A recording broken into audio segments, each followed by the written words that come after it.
The real Blackie Lawless. Lawless Black A. Lawless Blackie. People are waiting for our April Fool's joke. They think it's going to be that there's no show today. Oh no, that would, you know what? That would not be financially feasible to do that.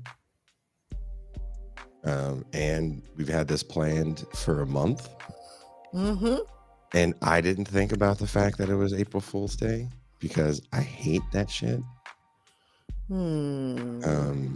Did you think about the fact that this is the day Marvin Gaye passed? Really? Yes. Everyone thought it was a joke at the time. They were like, that's not funny. Like, yeah, we're not joking. Right. Dude, but you know what? I want to say this though. When you were talking about like, Catherine, close your door because it looks like someone's gonna come in and kill you. Yeah. I thought of that movie, When a Stranger Calls Back. Or When a Stranger Calls, I think is the first one they do it. We trace the calls. They're coming from inside the house. That's all I could think. Because it does kind of have that minimalist 80s look to her artsy house. It does.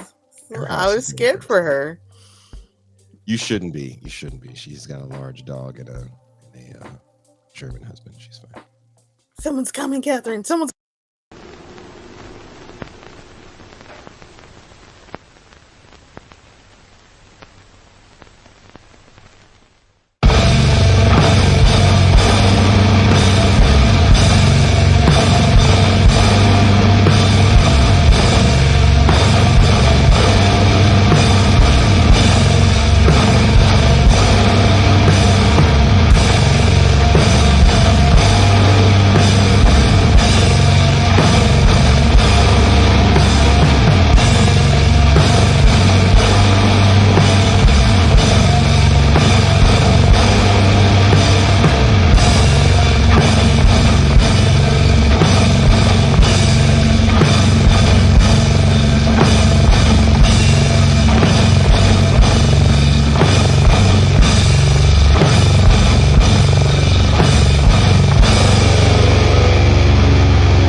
Good morning to most, good afternoon to others, and good evening to the viewing audience across the pond.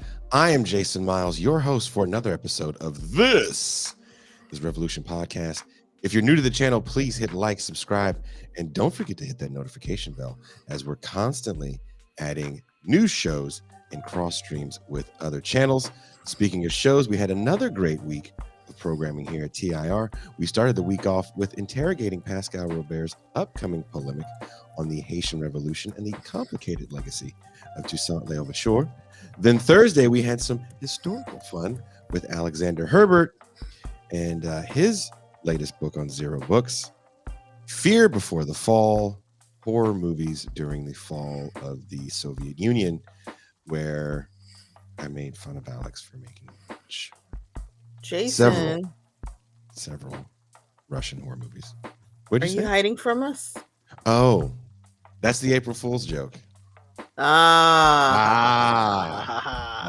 us. I'm doing this show totally naked. I believe it. You shake your butt one time on camera for your friends, and they just assume you're always naked. Jesus. I got clothes on. There he is. So there is a man in my house, but he's here to fix stuff, not to kill you. No, I hope not, because that would suck. Because I'd have to get killed on air, hell of awkwardly. On April Fools. No one will ever believe it. Behind here. It's not like it's that much room. He'd be like trying to reach over and stab me.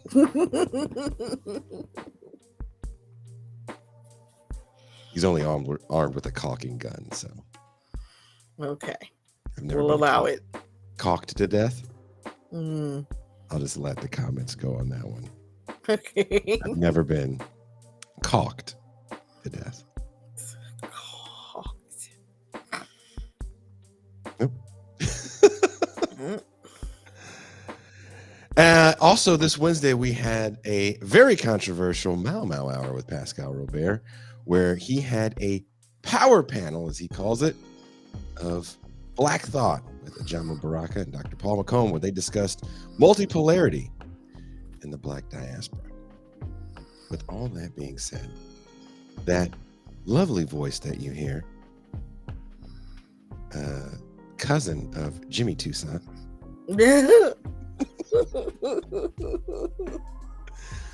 If you don't know who Jimmy Toussaint is, please go back and listen to the Tuesday episode where Pascal explains the lore of the great Haitian gangster and numbers runner, Jimmy Toussaint. Please welcome the faceless voice of reason, the real Blackie Lawless, M. Toussaint. Hello, hello. The real Blackie Lawless. The real Blackie Lawless. That's your new nickname, Blackie Lawless. Oh, God. It's better than a lawless Blackie. Well, legally, yes. Blackie Lawless is just, it's like an outlaw. You're like an outlaw. You're a shut-in outlaw.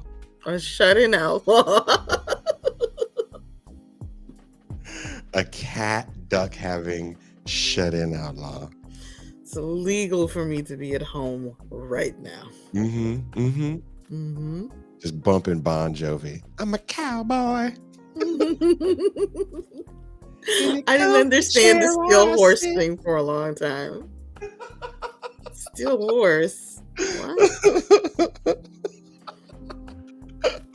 You like at those bars? That song comes on and you just get misty-eyed. No.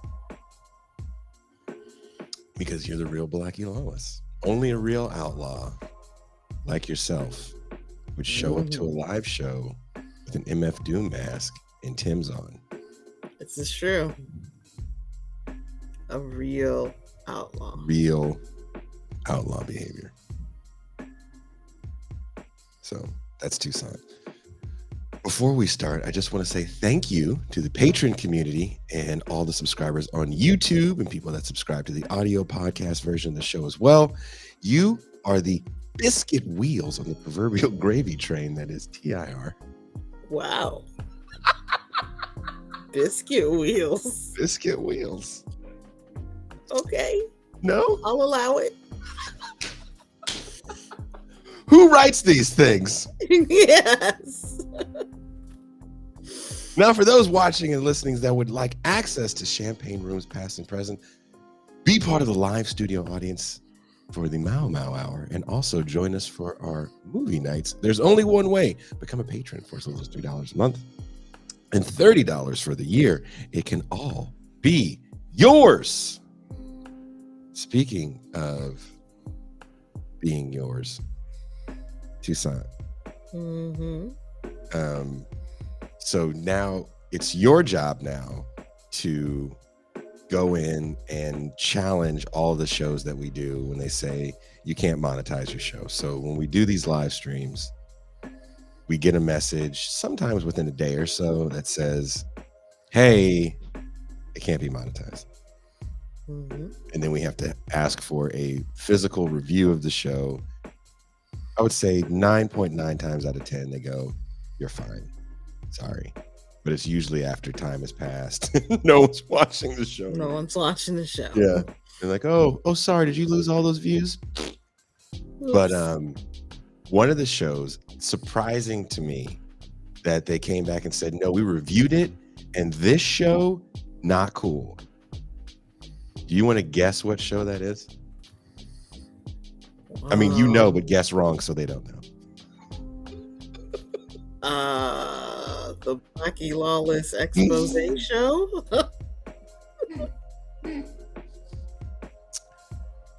Not that one. The Return to Sheffield Def Leppard show.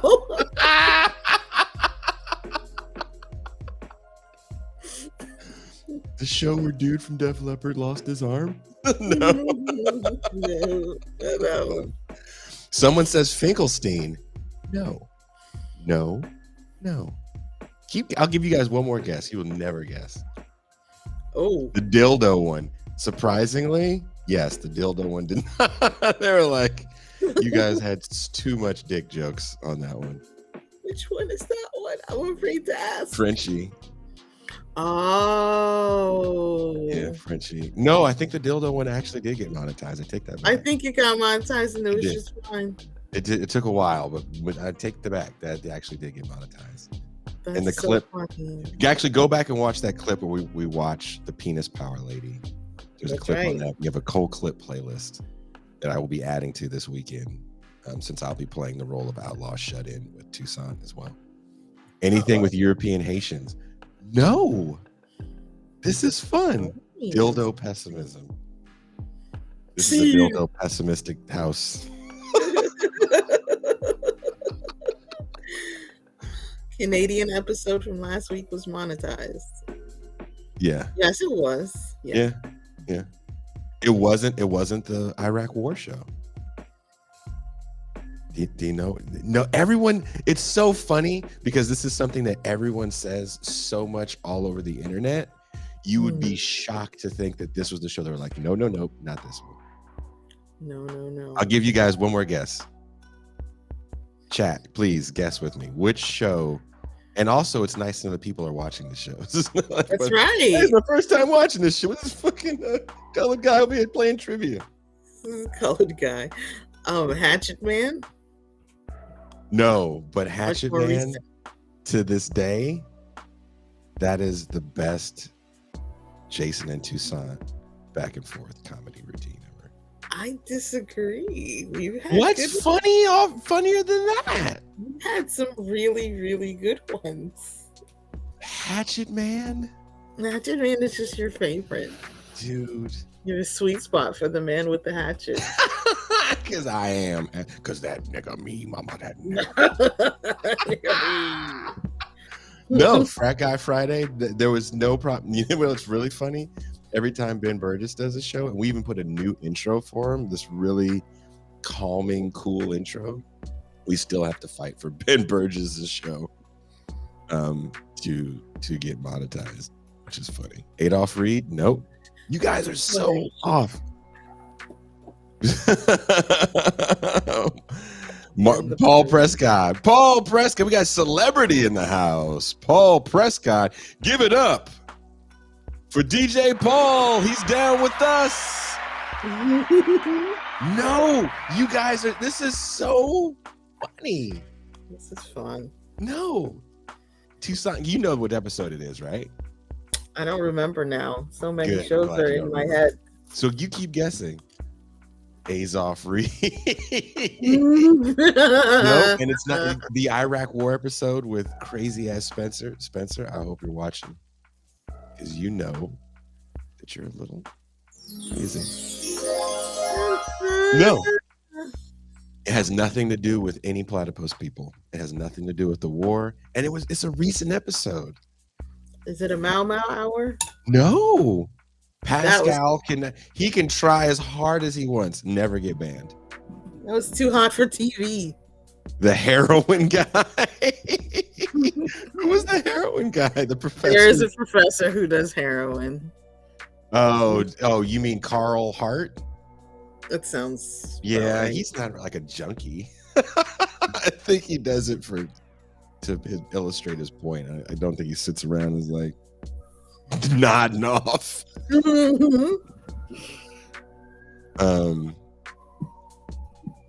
Meditating on love with Asatar Bear, and I love the way they spelled Asatar because they spelled it ass eater. It's not ass eater, it's Asatar. Puerto Rico and rap. Well, that's the episode where we got flaked on. by a guest. Mhm. So when people ask us why we never do shows about Puerto Ricans, I will always point to that episode and be like, that's why. Jeez. That's why. Never do shows about Never do shows. We will never cover Beat Street on this show. Never. Somebody say Ramon.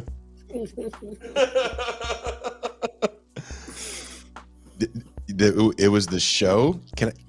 I need one. This is kind of fun because everybody's so far off.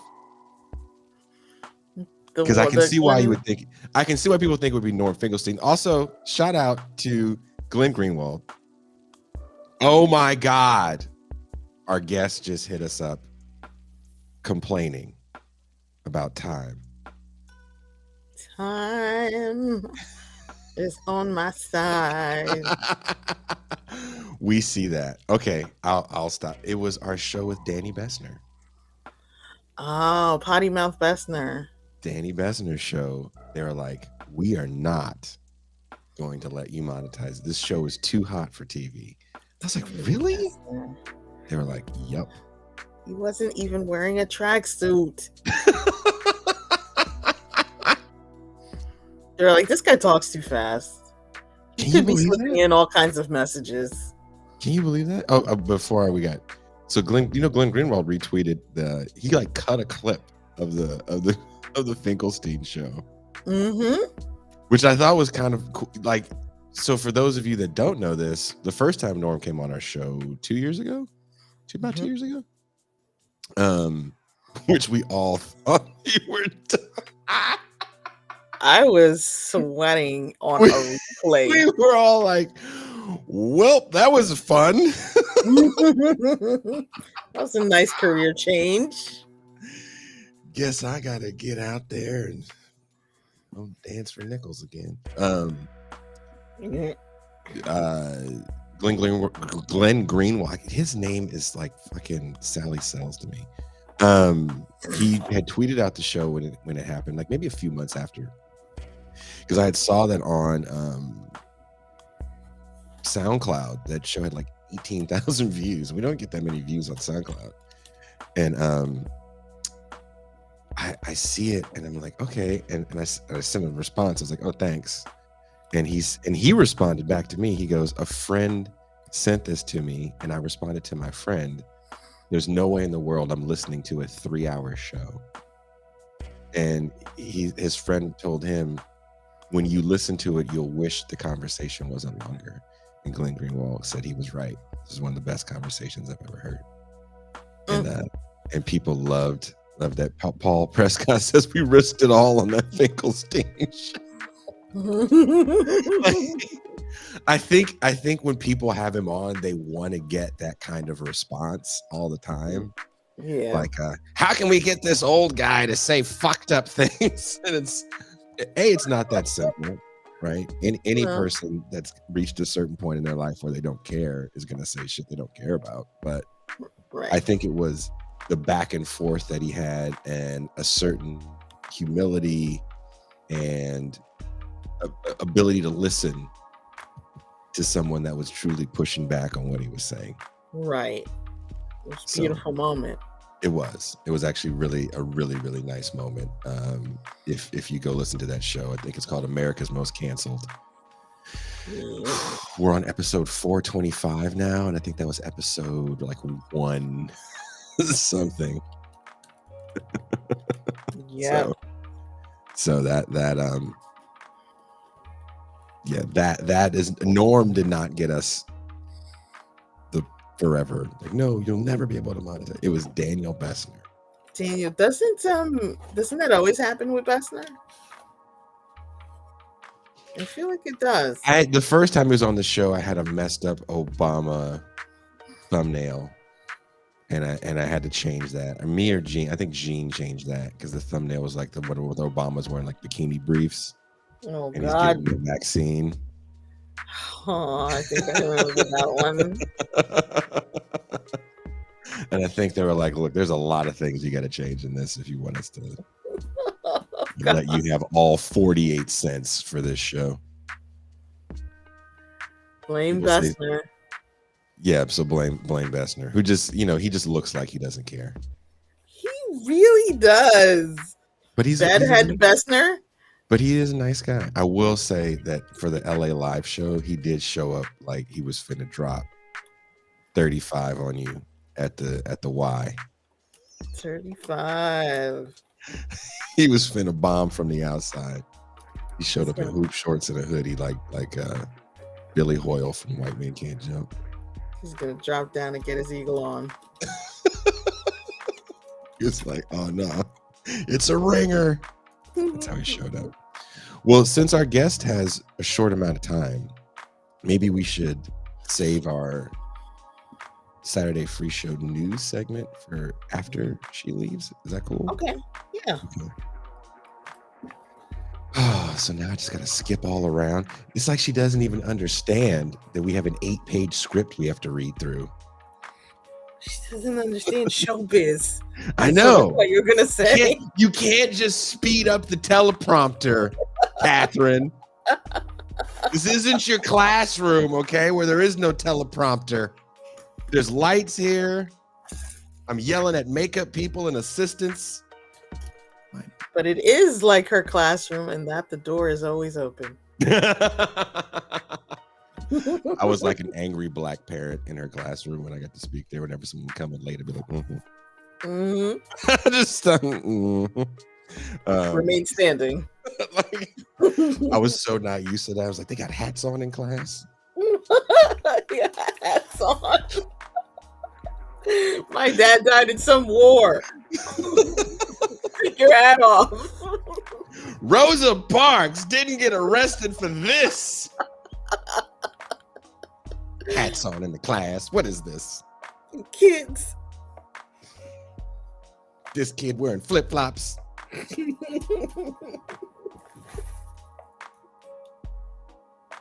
There's a person here fixing my sink right now. He's wondering, what the fuck does this guy do for a living? What does he do for a living? I can do that. Yeah, he's gonna go tell the landlord. He just yells weird shit. My 7-year-old kid can do that.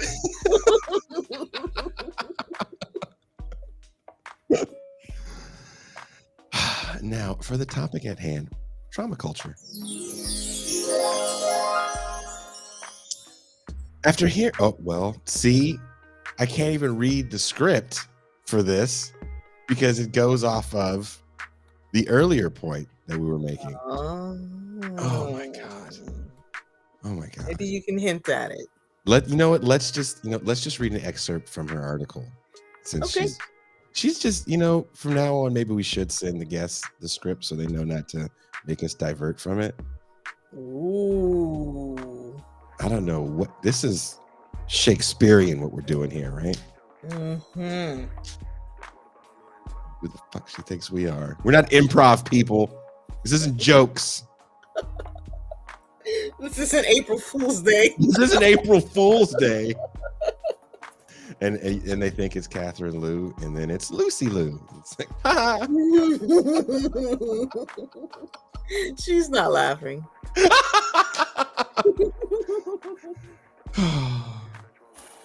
Trauma culture takes suffering at the individual level as a privileged site of political struggle, inheriting its mandate from the 1960s cliche, the personal is political. In doing so, however, it standardizes and mass markets individual suffering through what sociologist Eva Illouz defined as a tightly scripted trauma narrative. An innocent protagonist fractured and destroyed, and then redeemed and remade as a whole survivor that endows individual stories with immediately recognizable meanings. The goal of psychotherapy should be to work through an unconscious fixation on traumatic material, and it can only happen on an individual level. Psychoanalysis, as I have understood it and lived it, helps the suffering individual let go of her attachment to a traumatizing past. This therapy is not political, it is personal. By confusing the personal with the political, trauma culture actively prevents us from seeing the material conditions of wage labor as the proper site of political struggle.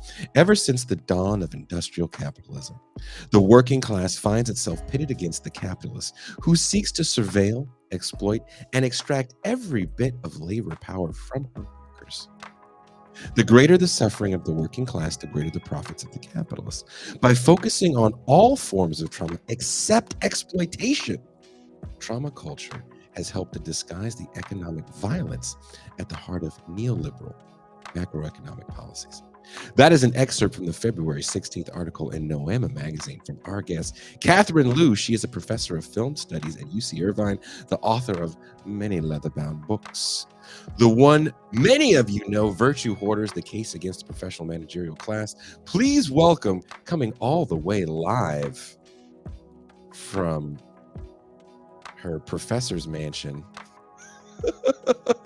please welcome the Catherine Liu. Hi, I'm in a mansion. It's not really a mansion. Jarvis, please bring me some water. It's more of an estate.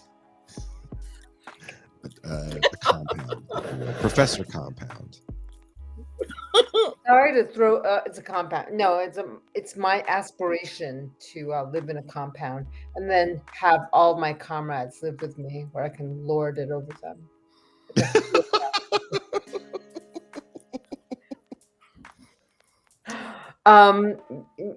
Thank you for that intro. I'm really sorry about disrupting everyone's schedule here. You told me 9, so I thought I give you till 10:45. I'm good, but you know what, Jason? It's Saturday and it's Shabbat, so I didn't tell you I was Jewish. Good point. Good point. No one is Shabbating at your house. How do you know? I was at your house. You know? She said, "How do you know?" I've just stayed at your house. Nice. Look, I'm wearing my shirt that I got from UC Irvine that I wear with pride, because I can walk around and be like, yeah, you know, I was at UC Irvine. I spoke there. You were great. You were great. I did every time a kid walked in the door. I was getting like, I'm too much of a parent. And I was like, I know. How dare you? Dr. Liu, can you not bring that black guy back? He's made me really uncomfortable. Also very smooth. Like you had a very chill energy that helped them. I'll take it. It's what I do. It's what I do here, Dr. Liu. People are having trouble. People are having trouble reintegrating into in real life. They're traumatized. They're traumatized. You notice, guys, that they've spelled trauma wrong. Don't say. Look, that's a new thing now. It's true ama. It's true ama. It's my truth. Okay. I am not here to canvass for Katie Porter. I am not here to canvass for Katie Porter. I do not support her. I'm sorry. But wait a minute. Hold on. Katie Porter is everybody's favorite white woman. There's B. Arthur, Betty White, and then Katie Porter. There's Barbara Lee who's running, but also I'm getting a divorce from the California Democratic Party, as all of you should. I'm so glad you finished that statement. I was like, but I love your husband. I know. I was like, well, I don't even know your husband. I was just there. He said it was his birthday and everything. No. You know what? I feel like all of us should make our private lives as simple as possible so we can be engaged in the true battles in the public sphere. So that's That's my advice. You said no more mobile text. No more text from the Democratic Party. That would simplify my life. Can you believe how many they're sending out? Hey, Catherine, this is how Gavin Newsom addresses me. Hey, Catherine, things are really urgent here. I'm like, what? No fucking way, Gavin. Get out of my DMs. You know how they address me, and I think this is hilarious. And I won't cancel the emails because I just think they're too funny. Okay. They go, "Hey, Christopher." I was like, "Who the fuck is Christopher?" What? Like, whoever this Christopher guy is, he must have given a lot of money to the Democratic Party. Christopher Miles, your doppelganger. Yeah. Like, hey, Christopher, we really need you over here. I was like, look, I can forward this to Christopher if you guys tell me who he is. But my name is Jason, and I think I gave you guys $5 in like They're always Jesus. having a fucking emergency in California, and they have a super majority. They are in all houses. You know what up? Like, do they need my money? And what is the effing emergency? Because they've effed up the state. Sorry, can I curse or no? They have Yeah. Please do. the. Do I think Gavin's going to try? I mean, He's gonna be the presidential nominee, and he's going to win. no, he'll try, but I don't think he'll get If it. I'm right, what do I get? I don't know. Another T-shirt? No. A pony? I can ride a pony out here. Do you want a pony? No. How about a gold pony? I like a gold. No, if I'm right and he gets the Democratic nomination, I want another one of those little cakes that you had for your husband's birthday. Oh, yeah. Okay. Yeah. Okay. I'll get you a little cake. Now I want one. It's just mine. It's just mine. Like an entire cake. Okay. Yes. There are these amazing Korean, Taiwanese, French bakeries everywhere where there are a lot of Asian people. There's a lot of I want you all to be aware of, some of you are not down with my people. Stop Asian hate, y'all. But go out and go out to one of these incredible bakeries. A cake that the French people can't make. So we're from the global East taking the global West. But well, speaking of globes, I don't know if I was talking to you when you were writing this piece, but I know we had spoke last year, and you were working on your upcoming book, which is going to talk about trauma culture. Yeah. And when we were texting back and forth, and you had mentioned something to me. I want to say it was around the time AOC, and you talk about this in the piece too. AOC had come out about January 6th and how traumatizing it was, and came out and said that she was a victim of a sexual assault. Yeah. And you had said, because I could tell you were writing because there's a million thoughts coming out at once. Yeah. And you were like, this started with Oprah. I was like, what are you talking about? Yeah. So what was the impetus for you to even want to write about this? Well, there's one, thing that I wanted to figure out in academia, how trauma studies took over academia after the late 80s, early 90s.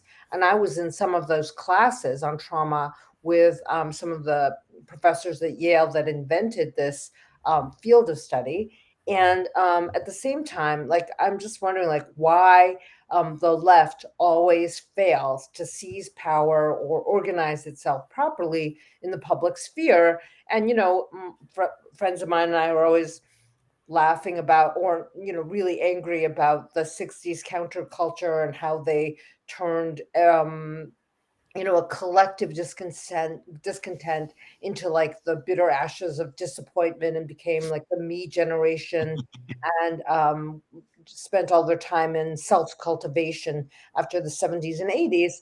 And I thought it was really important to understand how trauma plays a role in configuring the subject of democracy and the subject of politics. And it was, the beginning of really violent cancel culture, that when Jason and I were talking about this, really violent language about cancel culture, right? On Twitter, somebody told me to go kill myself because I questioned pronouns. I mean, there was this kind of notion that offense needed retribution, like mob justice, when BlackRock, which is a hedge fund, is run by one guy named Larry Fink, with $1.4 trillion in his control, larger than the combined GDP of Canada and the UK today. Right? So you have this incredible concentration of wealth and total abuse of public funds, public sphere, all of our lives. 3 out of 5 children in America have known hunger in their lives. Like, it's the statistics are incredible, but everyone is focused on their own hurt Mhm. and how to adjudicate that hurt as a sign of political progress. It's like giving up on objective critique and focusing really intensely on subjective experience. This has been like a red thread through my work throughout all of the time that I've been thinking, because I'm always like, they're the objective conditions for revolt, right? We for revolution. Why do we fail to come together? And in the book on the professional managerial class, I offer one explanation where the liberal left after the 60s is completely taken over by the members of the professional managerial class, my class, and they believe that progress is going to be completely configured around what they want as self-cultivation. And I mean, that's saying a lot, but I try to, like, explain it through funny case histories in virtual hoarders. But the trauma book gets to this next level where I try to think about how, in the Reagan era, really, there are all of these um, they think it's new discourses within academia about how to visualize and actualize injury, personal injury Mhm. damage. And at the same time, you have Oprah sort of taking over daytime television and taking it over by using the language, the cadences of the Black church to create this sort of charismatic space on Black television where women, and mostly white women, watch to find some reflection of their own experiences, right? And this, it becomes like she built her whole empire on this. But if you trace her career, like, she's kind of um caught in this genre with a lot of, like, other trashy people, right? She's displaced Phil Donahue, and Mhm. she's doing her thing. And there are her rivals are, just going for sensation. And in order, I think, Mhm. to distinguish herself from them, but also because she's so good at capturing the zeitgeist. In Mhm. the middle of the 80s, there's a lot of, like, more awareness about child abuse, about child sexual abuse and victimization. She goes on her television show and talks about being sexually abused as a child. And that is a huge game changer. I mean, people are becoming aware of this in the Catholic Church. People are, it's becoming more, um, the anti authoritarianism of the 60s has become really mediatized. And Oprah is able to distinguish herself and her show by confessing on television It, to millions and millions of people. is this around the same time though that we have this kind of rise in people going to therapy, and when we're having in the 90s it really started blowing up, and then you get a little bit of a pushback from it in the 2000s where doctors are implanting thoughts in people's head of traumatic events, especially during the satanic panic. So there's all these kids that are told that they're being Yes, molested, and of course yes. there's that book that comes out in, I want to say, the 60s or 70s, where this woman starts talking about all these things that her dad did to her. Um, Which one? There are many of those. it's the one. Um, It's the one that really keys the satanic panic, where she said her dad had like sewed a tail to her and horns and all. ooh, okay. I don't. Remembering, it's remembering something, and the guy that wrote it, she later married, who was her psychologist.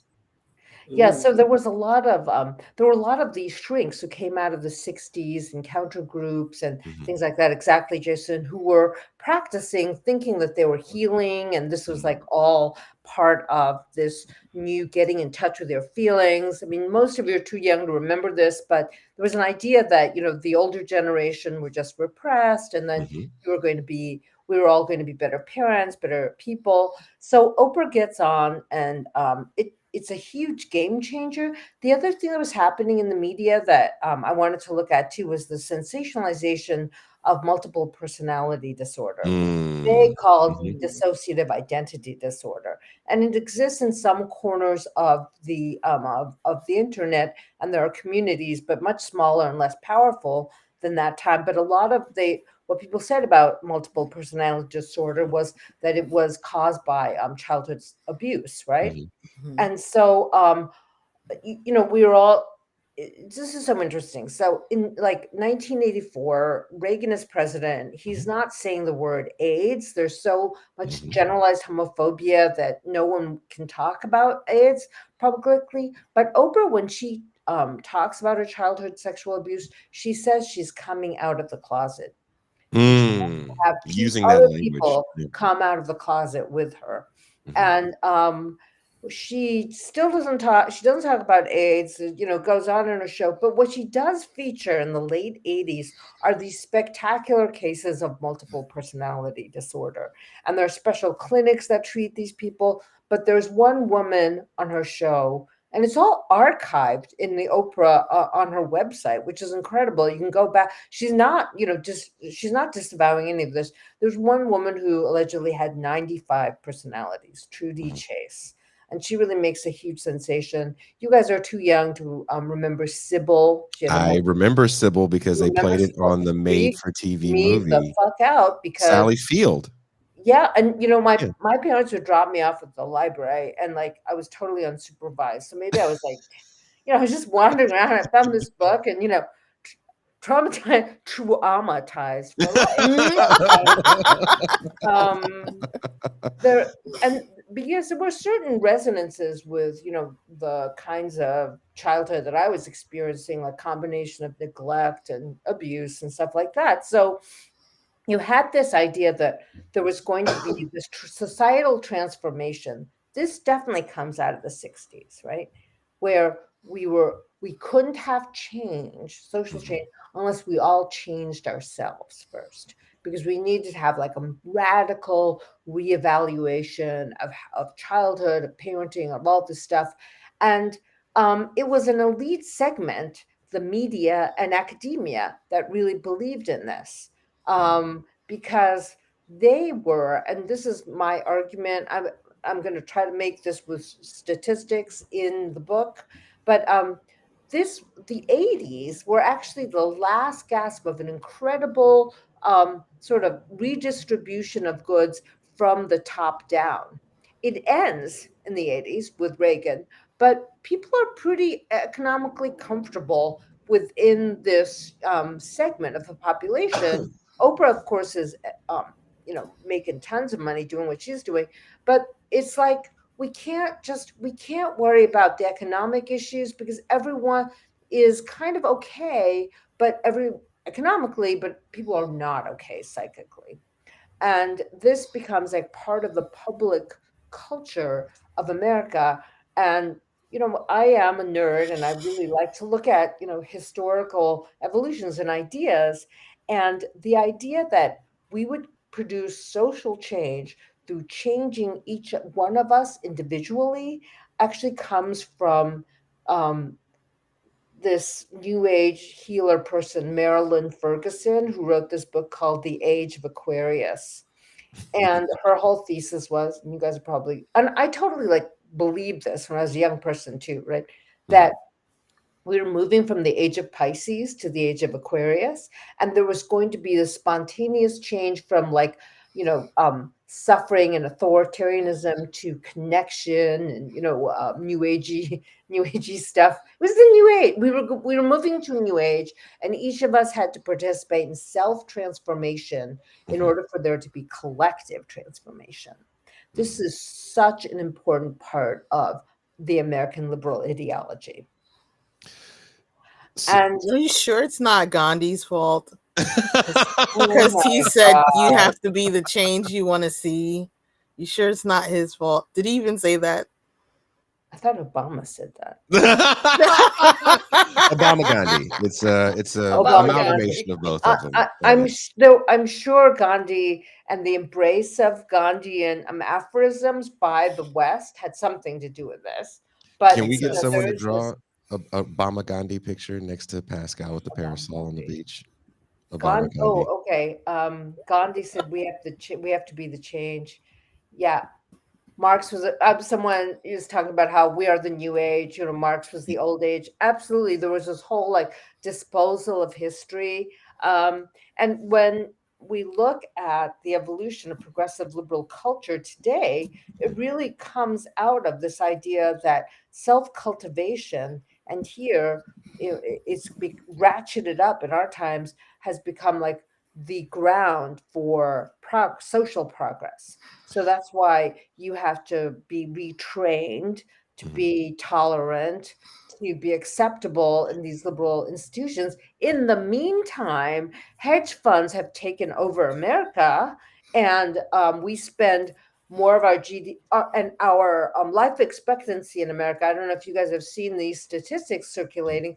It's been going down like in year by year since even before COVID, but mostly Mhm. driven by young people dying of overdoses and I actually, diseases. don't It's want to spend too incredible. much time on this because I just had a family member pass away that's younger than me, um, due to not even the really pre-existing condition. But I'm sorry to hear that. thank you.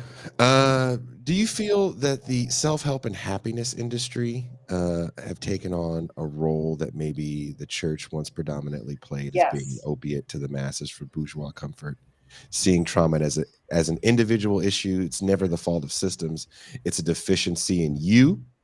It feels like this really gets ramped up, especially in the 80s, to your point of what you're Yeah, talking about. yeah, and it totally, and this is how we are taught to embody our authenticity. Like if we're really able to connect to our trauma and then display it, but don't for a minute think that your trauma and my trauma are equivalent. Hold on, I'm going to close the door. Yay! The phone calls are coming from inside the house. Yeah, exactly, exactly. So so there's this like idea that you don't have to build a political movement. You don't have to build solidarity. You don't have to organize. There's just going to be these like differently self-transformed people. They're going to come together and everything will change. It's a completely crazy way of thinking about politics, but I think it really has paralyzed like left liberal politics today because we Ooh. can't actually all agree on objective reality. I mean, this is also the period of time when people said like objectivity was patriarchal and white. People still say things like this now. So if we can't actually agree on objective reality, then we can only each meet each other with this like enlightened attitude towards our own trauma, and that's how we prevent traumas from happening. The other thing that I really will look at in this book is that it's the end of the Cold War, right? And America is about to win against the Soviet Union. But one of the things that people in my profession do, like professors, liberal professors do, is they help this along by saying that it's only in the West that we've processed the horrors of history, namely the Holocaust. Eastern countries have not done that. They have not worked this through. They do not care that the Red Army actually liberated the Jews. most of the concentration camps in Eastern Europe. It's that we have really led the world. We are leading the world on the road to healing. And we are, as America becomes, this is like how liberal ideology dovetails with American imperialism. We have become the adjudicators of like the what is wrong with the world. So by the time we have the 90s come along, I, the Yugoslavia is broken up in large Mhm. part because the U.S. decide that genocide is going on there, and the Balkans are a test site for this kind of new militarized um, international police that's Mhm. going to be led by the U.S. and NATO, Mhm. and so it's a civil war. Yugoslavia goes into a civil war. Mhm. In a civil war, people kill each other, right? Mm-hmm. Brothers and sisters kill each other. It's actually very rocky, but they called it, the US and NATO called what the Serbians did genocide, and what the Croats and the Bosnians were doing was just like fighting the war. Mm-hmm. And it worked. It worked as internal propaganda within the United States. I I could go on if people want me to talk I about mean, how. as far as what, I mean, I don't think that many people in the United States gave that much of a damn about it. I actually have an extremely close friend that was over there on the U.S. military side that came back to some degree traumatized by it, Yeah. severely from what he saw over there. I think it's a forgotten battle for many Americans. Yep. Because we're so divorced from the idea of what Eastern Europe looks like, because if you're our age, you grew up with the Union of Soviet Socialist Republics, Right. and then a bunch of countries that you couldn't name. Right. And also, in my opinion, maybe you disagree with this, after the fall of the Soviet Union, or around during the fall, the war in America definitely becomes an internal struggle. Mm-hmm. In pop culture, we definitely see it in the music. We're no longer fighting the man, we're fighting ourselves, and at best our parents. We're not The going to take it cinema anymore. shows it as well. Horror Yeah. movies, the monsters are kind of gone in the 90s, and now it's I know what regular you did last summer. Yeah. It's regular people that are a problem. So I think we definitely lose a bit of a global lens, and also that's coming off of 12 years of GOP hardcore conservative rule, Yeah. and I mean, the 4 years. someone asked what happened to the peace dividend. You know what? Like, they didn't want any Americans to have a piece of that. Like, the military industrial complex ramped up again to take the peace dividend away from people. Like, there was a moment when we thought we could. I mean, you thought, like, okay, we weren't fighting the Cold War anymore, and there could be a real establishment of social democracy, but it didn't happen. Things just got worse and worse for ordinary people. The idea of the return to the good old days of social democracy was a return to some good old days of American conservatism, and the policies never fit what we were supposed to be returning to during the Reagan 80s, in my opinion. No, that's true. That's true. But I feel like there were possibility. It was a no. There was a moment when, like, people were not paying attention to the grab, the money grab that was happening, and the Reagan reevaluation of the tax code really changed everything. And so, Jason, you were like saying, well, why didn't people care about this, and that issue? Like, how did that happen? Like, there was a democratically elected president who, reconfigured capitalism for the very top of the 1%, for the very, very top of the capitalist class. And the other thing I wanted to say about the Yugoslavian war, I know this is getting farther away from trauma, but I want to set the historic. This is why I'm a nerd, and I need to set the historical Giving precedent some context. well. The context is that the Yugoslavian war was also the Balkan War, if you like, is the first time when the U.S. military outsourced a lot of things to private companies that today are in food services, like Aramco and Sodexo. They wanted to pretend that they were shrinking their budget and making efficiencies happen. And this was really under Clinton. Like, all of the U.S. camps, all the U.S. soldiers were fed by private companies. And still are. that was an incredible, like, shift in how America was going to fund the military and wage wars. Like, in the first Iraq War, I just moved to America. Orange County, I think, to America. Yeah. You know what? Stop, Asian. I'll stop. Oh my God. I'll stop. I'm not going to give you any more Chinese food whenever you you're not good enough for my Chinese food. That's what I'm going to say. Um, I'm no, sorry. I'm sorry. I'll stop.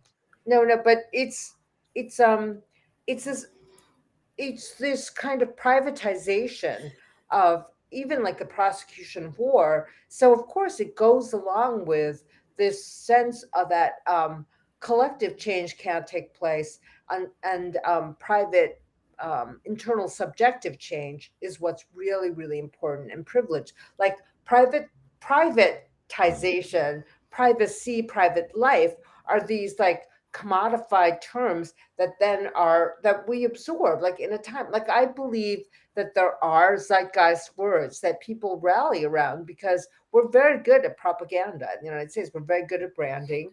And so this idea of this hyper subjective investigation of the self without it, with this kind of self revealing and sharing and then affirming each other's lived experience, we all become survivors, and that is a really privileged term in this time. And Oprah does that.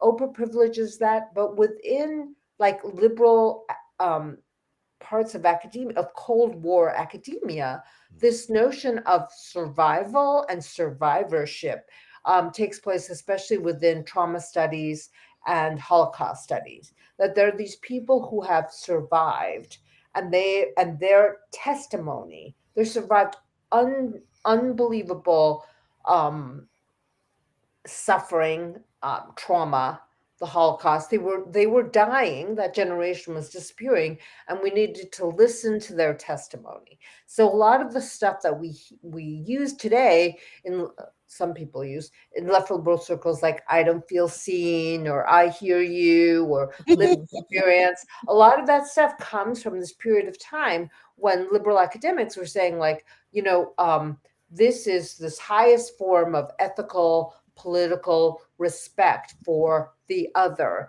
is to understand their survivorship. Now what that assumes too, I was like in the classes with these women, was that um, there were these extraordinary moments of suffering, usually happening in Europe within the Holocaust. And we were all comfortable, like PMC types, and we had to be good listeners. Like that was a great liberal position, because it means you don't really have to take action. It means that you can perform listening in this very particular way, and it also means it's like you don't have to look at history. There is this incredible event, the Holocaust, that beggars the imagination, and then we all just attend to it by listening. This is what a whole school of deconstruction does. I know, like, I tend to get like very, very angry about how my field has evolved and what has paralyzed it, and like most people don't care that much, but it definitely like trickled down. It did trickle down from Yale to like all of these other fields, all of these other schools. It was seen really as prestigious, to talk about trauma in terms of survivorship and testimony and listening and ethics and all this other stuff. So Kathy Caruth and Shoshana Feldman are doing this at Yale, and Oprah is doing this on TV. And it's all like, and the Soviet Union is falling, and the Cold War is ending, and we are faced with a new forms of governance that are very, very deep, where the state is deeply coordinated with capital and capitalism's needs to increase the rate of profit. This is where I'm really going nerdy here. But so after the 70s stagflation and all of that worker unrest that had to be disciplined, you have a coordinated state capital action, beginning with Reagan, continuing with Clinton, to increase the rate of profit for a completely financialized economy. And so we're deindustrializing because American capitalists seeking cheaper labor all over the world. And basically, we are destroying the working class collectively. But we have all these like fancy new ways of talking about healing. And what I also want to say about the mediatic, Oprah's role in all of this is that there there is a collapse of American well-being as America's deindustrializing. And and it starts to happen in the 80s and through the 90s, but this like very publicly branded notion of like a therapeutic language actually inserts itself where actual medical care is being rationed and partitioned and withdrawn from average Americans. So you have so today, like, you can go online and get like you can get a chat GPT bot to be your therapist. But Okay, God let forbid me you actually try to get therapy, either through insurance or out of pocket. It's so inaccessible. Like, people need therapy. and let me ask you this. There is becoming an industry right now that's really growing, to your point, because we're suffering more and more. And as we've learned during the pandemic, the state's not going to save us. And Oh no. and when you talk about the neoliberalization of healthcare, right? And what you're speaking about is something that I saw really start blowing up within apps, I would say probably like the last 3-4 years, where Yep. there's not just self-help apps, but there's literal therapy apps where you're going to get a quote unquote therapist. Yep. It's going to talk to you in inverted quotes. Today's show is brought to you by BetterHelp. Better health. Better help. Sometimes you just feel bad. And, I got Matching to you pay these up with a bills. therapist who's most suited to you, personalizing your mental health Personalized to care. you. So my therapist is a woman with a large behind. I thought you were going to say former rock star, but okay. What? No, A no. woman? What? I didn't hear you. She's just a nice lady with a big butt. Oh, Very, very comforting. Very comforting. She's not afraid to cuddle and listen to my problems. But there seems to be an industry filled with non-professionals yes. that, if they're certified, it's almost certified in a bunch of new age hooey that are going to help you heal from your wounds. And they're always not just simple wounds of capitalism. And, if you really want to get into it, maybe some of them are, but, abuse, issues with work, you're going to heal from it. I'm going to show you how to heal. If you take my course, we're going to heal you. And it's fascinating to me because you start off your piece talking about railways. Yeah. And the trauma. Obviously. Yeah, who wouldn't talk about railways? It's because this guy, Roger Luckhurst, Uh-huh. traces the first use of trauma to railway accidents. Which was really frightening for people, because there's a class of people that, didn't have to get out there and work and build these railways or work in factories and deal with accidents that we had, generations before we had OSHA requirements. Right. And so, when we think about the industry around perpetual happiness and healing, it's to me, it's this fascinating world of just snake oil salesmen almost. And I wonder if some of them have true good intentions, because this also was an offshoot of the 60s, where we're leaving traditional religions for the exploration of self. That's why I talk about it in my writing, that we can't look at hippies as these like wonderful, these really self-indulgent, self-sons bitches. There's a reason why you have cults and crazy cult murders during this time, and it all spawns out of these cats. Yep. Serial killers too. Right? Have you looked at the recent measurements in happiness that the Pew Foundation did? I think, where they found that conservatives were much more happy than liberals. Yeah, because they have something to hate. Oh, but they also have structures and traditions. So I think it's actually like what I was saying about AOC and her coming out as having been a victim of sexual abuse, sexual violence, which is, you know, very, very terrible for her, is that to do this in an Instagram live stream about January 6th really confuses the issues that were at stake that day.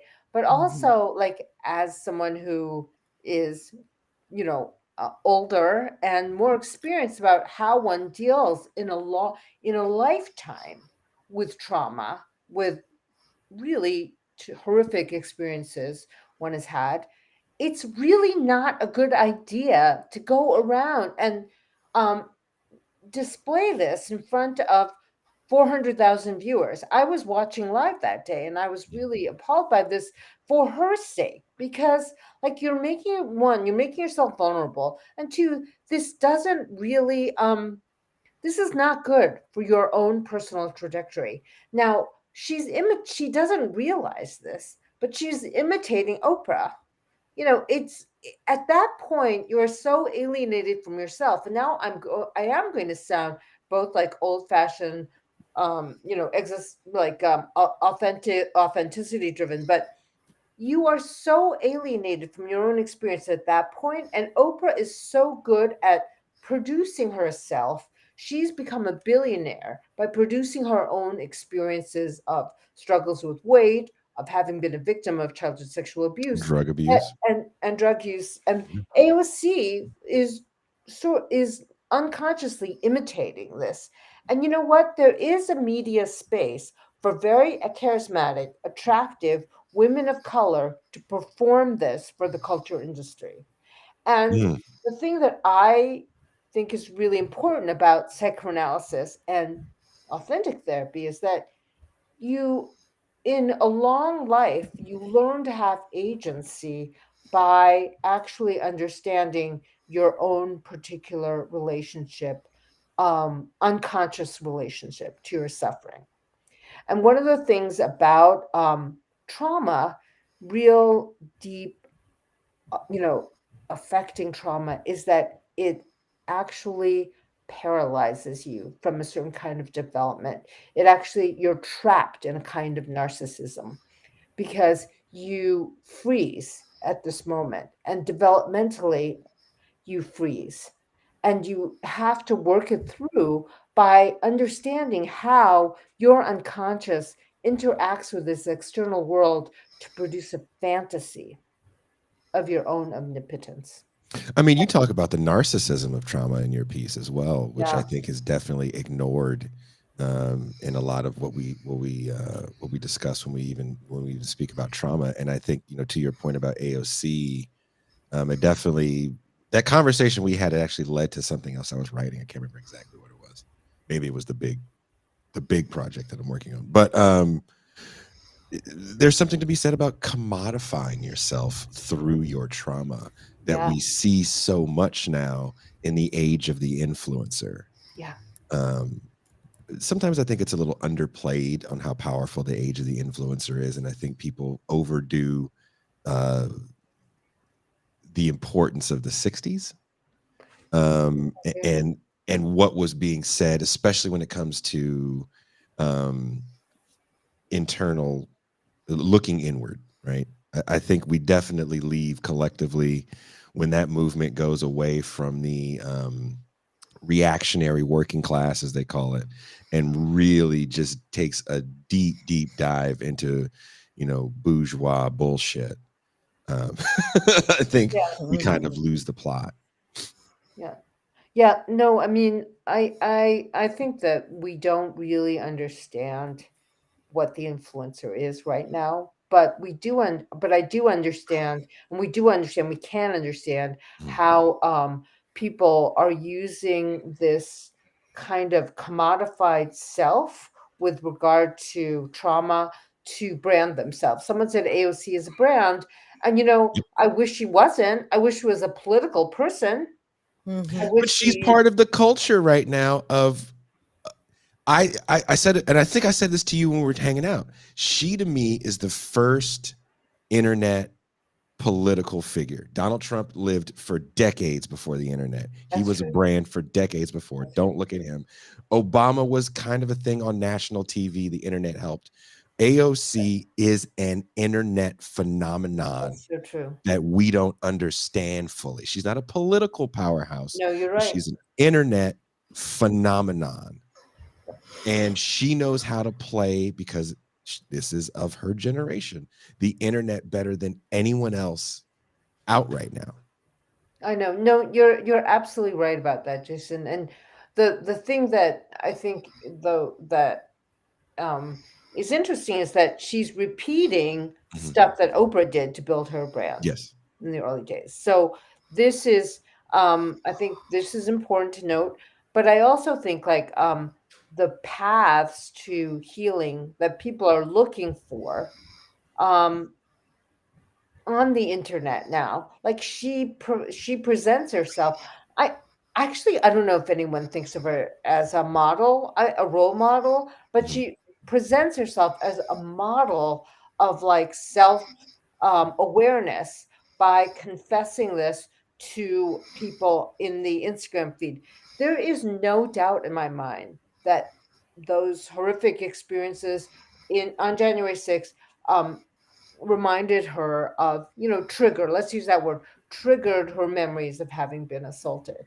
Um, what's new is that the Instagram live feed has a kind of personal, an even more personal mode of address than Oprah did on television, right? Mhm. Television, you're in your living room, you're in, especially like in those days, right? Because people had one TV in their home. Mhm. Some of you don't remember this, Mhm. but they look like a microwave and you watch them. But they said a lot of women, were doing housework when they're watching Oprah, and it felt like she was in their living rooms. I literally remember when I was watching AOC, it was during the pandemic, and I was watching her Instagram live. I was in bed with my phone. Like there's another level of intimacy where you feel like you're being directly addressed by this public figure. And maybe some people felt for her and felt more attachment to her. And I watched this and I was like, oh, girl, don't go there. Oh my God, you're going there. Girl, don't Mhm. go there. Like, just talk about like how how this violent coup was attempted to be staged, but have some self-control about how. And she goes, and I know many of you don't know this, my friends, I'm so sorry, this is how you're finding out. And it's like, you're so sorry, this is how you're finding out. Like, you didn't actually tell people who are close to you, you're telling 400,000 Instagram followers. And ac- actually, I don't know if it was as powerful as Oprah's move in 1984. I just feel like there's a repetition of this. Um, Also now across social media, there are people who are performing this and who are inviting their followers to follow their paths of healing. But I think that in order to for me to sort of understand and grasp, try to understand what it is you there is no there is not accessible, affordable, good mental health care. And this is how Mhm. all the disruptors and the enterprises and the capitalist firms come in and take advantage of the situation. It's like there's there's not enough affordable housing. There's not enough housing in America, and it's become really profitable for hedge funds to buy up foreclosed homes and then re-rent them to people. And this is what Blackstone Mhm. does. Where there's a gap, an economic gap, there is someone always ready to exploit like the needs and the suffering of ordinary people. And this is what happens when you have a fully commodified, financialized political economy, which is what we have now. Now, how do you fight this? Do you fight this from the point of view of like, I'm suffering and I want other people to see it. Please don't offend me if I'm with you. You've got to Mhm. respect this and this about me. Or do you say I am going to go draw strength from the fact that I have so much in common with other people, and we're going to create coalitions and we're going to fight capitalism. We can't do that because I actually think that one, it's so crushing the the level of oppression and exploitation that we are all experiencing, and two, we do not have the tools or the language on the left to talk about like healthy subjectivities that can work together without being like immediately thrown into this narcissistic cesspool of who's going to be offended by whom. You know, we should all be offended by Blackstone, by Mhm. BlackRock, I by the don't like hedge the way she's saying fundization black. of America, by how all the billionaires have bought the government. That's where we should be offended, but we can't even focus on those issues, and we just overestimate our own individual importance, and we underestimate the power of capital. We have some super chats that We we probably need to do. What read. is super chat? I It oh means that somebody wants to ask you a question so Oh, much sure, so sure. that they're like, here, we'd like to donate some money to ask a question Oh, sure. to mhm. Dr. Lou. Don't call me Daddy. Oh my God, You don't Jason. want me to call you Doctor Dr. Lou? Can I call Hi, you Dr. Sir Lou. Miles? I'm going to call you Sir Jason then. Sir I'm Jason. cool. I dig it. How about Reverend Doctor Catherine? Oh man, a lot gotta better than bump what up gotta bump up the title a little bit more. This a is a lot better than Reverend what the Doctor. police call me. Oh, I love this. Okay, I'm Polish. We deal with trauma by using it to feel our battle rage. If you are in Is that battle, you Cuba? just bottle it up, take it out on a German or a Russian. Being half German leads to a lot of self harm. Oh my God. Wow. I just want to go back really quickly to the influencer point that you were making and talk about swatting. Do you know what swatting is? No, no, tell me what's that. It's not like gooning. It's not What? like gooning. It's not like Gooning I is don't know what. ugh. Okay. Swatting is when there's an influencer that you watch on Twitch or something, and you or someone calls the police on that influencer. yeah, What? Says that some crime is taking place in like a that hostage house, situation. There's a hostage situation in the Okay. house. Yeah. and the SWAT team comes to that influencer's place. hmm Wow. Yeah. Does this, So does this happen often? More than you think. yeah. So someone's So live streaming, like yep. Jason. A couple people have died from it. One man, he got swat. They swatted the wrong house. It was over a video game dispute. Mm-hmm. Oh, gracias. I thought I was getting swatted earlier today. There was a worker that came in my house while I was in the shower. Mm. It's like, what's Wow. That's going on? Am I fun. getting swatted? Wow. Yes, but yeah, No, it's pretty serious. no. And so they got the wrong house, Mm-hmm. and the police, of course, they're like, oh, come out with your hands up. And if you're sitting at home with you're like, what's going on? The guy opened the door, and the cops shined the light in his eyes. It was at night. He didn't know what was going on, and so he closed it, and they shot him, killed him. Then went after they kill him, they went and get his family and made his family walk over his dead body. Another older gentleman got swatted again in the wrong house. Mm-hmm. He walked outside and saw the guns pointed at him and had a heart attack. And so, Yes. but the original intention is to like stop the stream or something, or Stop the play. stream, but it's also like you're following this big booby influencer, Mm-hmm. and then someone calls in the SWAT, and you get to watch this influencer get traumatized. Oh, That's not oh, necessarily the goal. The goal is to, I guess, cause some serious trouble, but that is the effect. These people are traumatized after these SWATs are called. Yeah.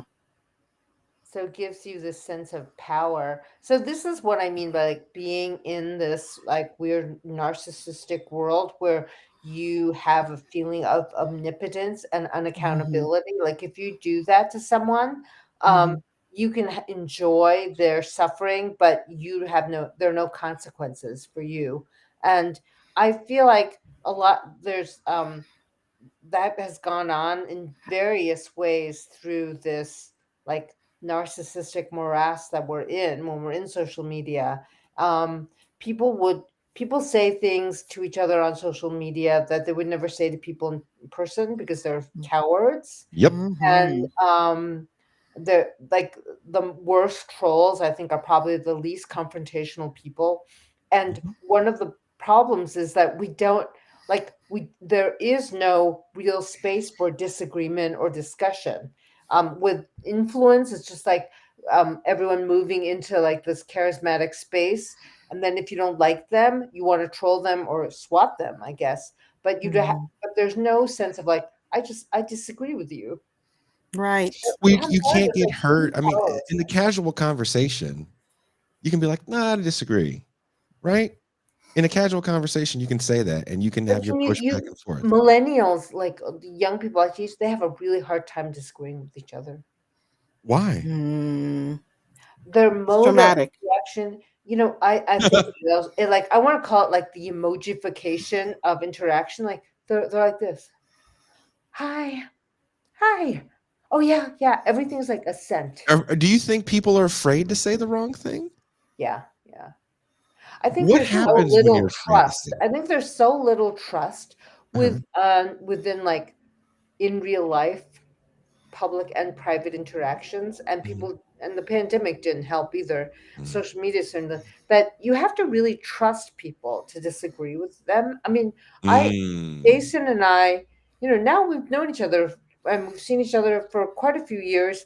Like Mhm. I would trust him to tease me, I tease him. We have a certain kind of like combative but friendly interaction. If you see like the way that, people relate to each other in corporate America or in, just young people, there's a lot of false agreement, and then this like thumbs up emoji. I feel like they're giving each other the thumbs up, to sort of Mm. appease the other.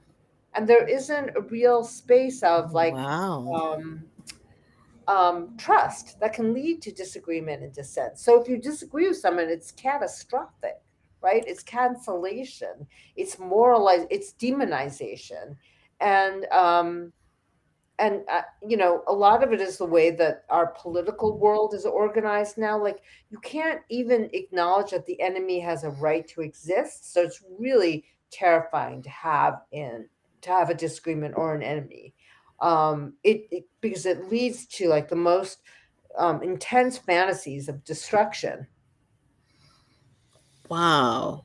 And on that That's note, heavy. I think the thumbs up is actually just like showing teeth but not smiling. I wish you could show me what that looks like, Tucson, but Oh, dogs do it. Dogs do it. Yeah, yeah, yeah, yeah, yeah. Dogs do it. Let's get to the super chats. So, Okay. our first super chat is from Strawn McCallum. Mhm. He says, "Y'all are stifling their voices of bodies and spaces. You have no appreciation for their trauma. Typical Cancer, Sun, Honky Tonk, Moon, Cis Pig Risings." Wow. I've never been called a cis pig yet. Oh, Cis okay. Pig. Well, You they're know. true, Alma. I'm sorry. See, I see your true Alma. Thank you, Strom. Thank you very much, Strom, for that We one. see you. We see your true ama, and we raise you one true ama.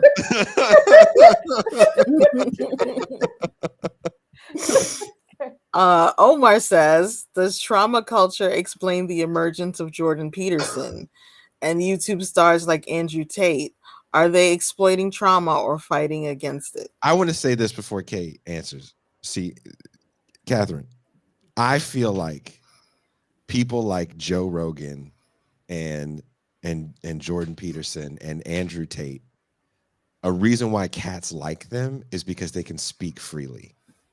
Yeah. They're not worried about the Mm. repercussions. Susan Kleeman said this on the first time she came on the show. She was like, Joe Rogan says what he wants. He doesn't have to be right. Doesn't matter. He's saying what he wants to say. And there's people that really get off on that because, to your point, everybody's afraid to say the wrong thing. Mhm. And here comes these kind of bumbling idiots just throwing out random bullshit, and they happen to be rich. Joe Rogan has a comedy club now in Austin, and he was a pretty prominent figure at the Comedy Store, especially after Mitzi Shore passed away. And now him and his crew all went to Austin, and a good friend of mine is at the Comedy Store. Mind you, we have to go down there one of these days to check out some funny jokes. And so he was telling me, he's like, everybody loves it now that he's gone. With their anti woke comedy. But go ahead and what's Well, your the Andrew Tate, Jordan Peterson, Joe Rogan trifecta, I have a lot to do with, I think, the difficulty of assuming male identity in Mm, this culture that we're in, because finance capital takes away our ability to interact physically. And like, if you think about different forms of human existence have existed long before post-industrial capitalism, like physical labor and physical courage were necessary, and men could assume it. They could be fucked up, toxic, masculine people, but they would defend your village. They would, hunt. They would be able to show physical courage in ways, and physical strength and endurance in ways that were socially rewarded.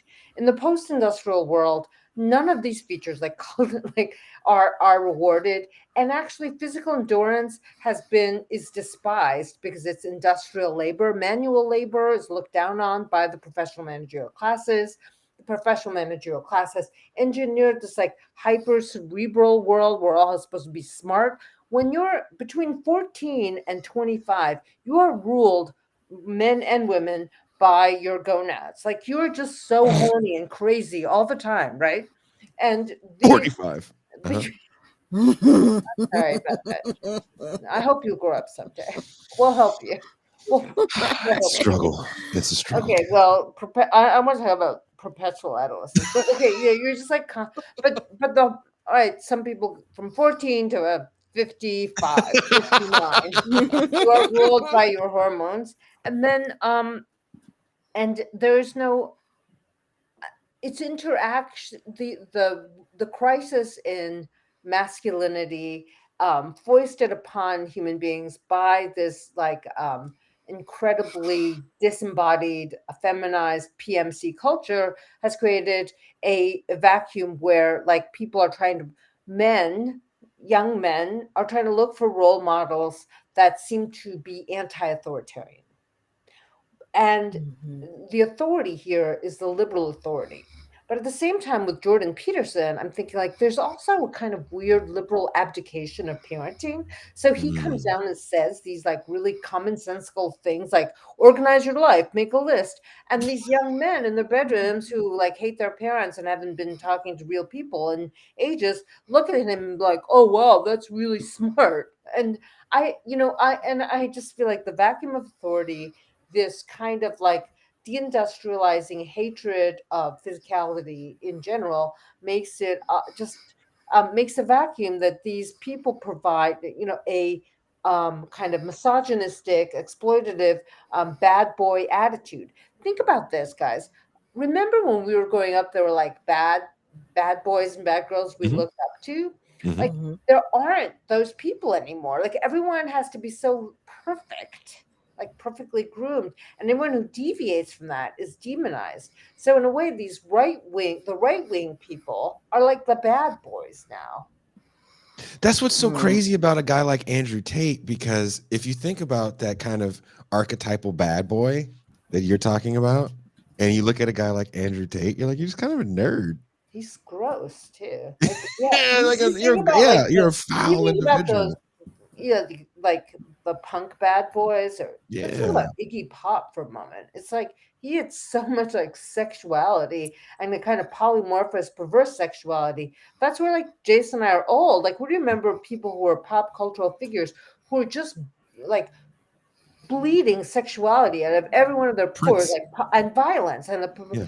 and kind of potentiality of violence all the time, and it was like very physical, and they were really like out of the spectrum of like Mhm. acceptable life or anything like that. And they weren't like influencers, they're mostly like rock stars. I'm not saying they like led us into a better world or anything, but No. but they were an aspirational model for like some kind of being, right? Right. Andrew Tate now is like, what is his bad boyness? Like he just tells people you can treat women like shit. I mean, it's really sad, actually.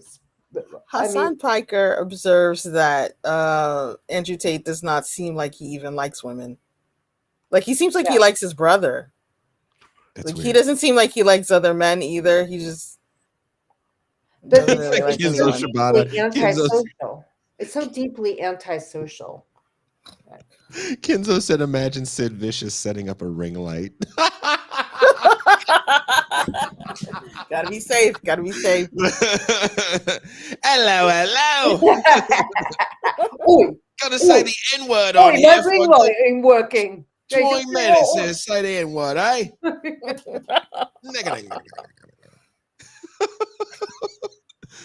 um, All I right, look I can forward take to like us. two or three more questions, I guess. Do we have any more super chats? Do we have other questions? No. Okay. We Someone only have. says Hassan Piker is the other side of the coin in exploiting lonely men. Yeah. That's so mean. I would like Is to it? see you on Joe Rogan's show, Me? Catherine. I Yeah. would Ooh. love to go toe to toe with him. I would love because you know what? I like the chat too. What I like about him is he lets his guests talk and finish their Mm-hmm. arguments, right? There's no like, no, we're wrapping up, which you have the urgency of on radio. And Mm-hmm. he's like really willing to talk it out and go toe to toe with anyone who disagrees with him. And actually, I've seen him have like very respectful conversations with people and he's asking questions. Like Mm-hmm. it's awful what like some of his answers are. Yes. We have one last super chat, and it's more of a comment, but you want to read that, Tucson? I feel like when he talks to leftists, everything leaks out of his head eventually. But Story of my life. Ned Hatter says peasant movements EZLN via Campesina seem to avoid this by realizing not everyone is discursively or politically perfect. Fanon told us this too. Yep. Deep. Yep. That's a good one. Thank you so much for that super chat, Mad Hatter. That was a good one. Yep. Mm-hmm. Well, Dr. Liu, thank you so much. Hey. Hopefully, I'll be seeing you next week. I do want to go back to that spot that we ate at. Okay. The dumpling. Was it the dumpling spot? I think I took you to a dumpling spot. That Yeah. lychee lemonade. Kind of a game Oh. changer. Oh, that sounds Kind of a game fantastic. changer. I introduced Jason to the pleasures of boba.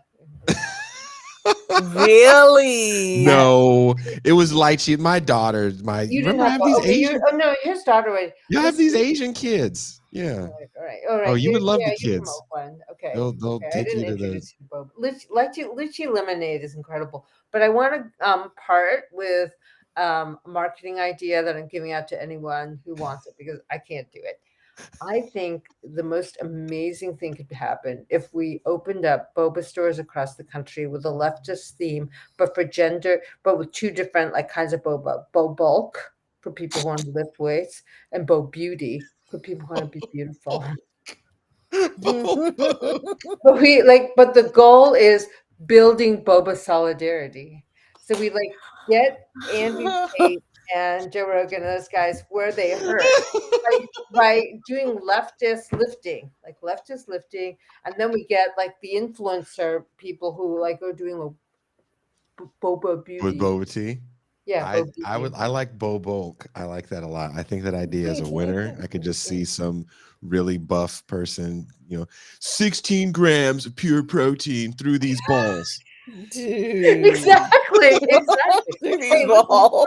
go, I want to tell everyone that I'm moving off Twitter and I've got QAnon as my Substack, and please follow me there. I will offer you incredible marketing ideas like Bo Beauty and Bo Bulk. Yeah. So hit that, smash that subscribe button, people. QAnon That's is right. coming.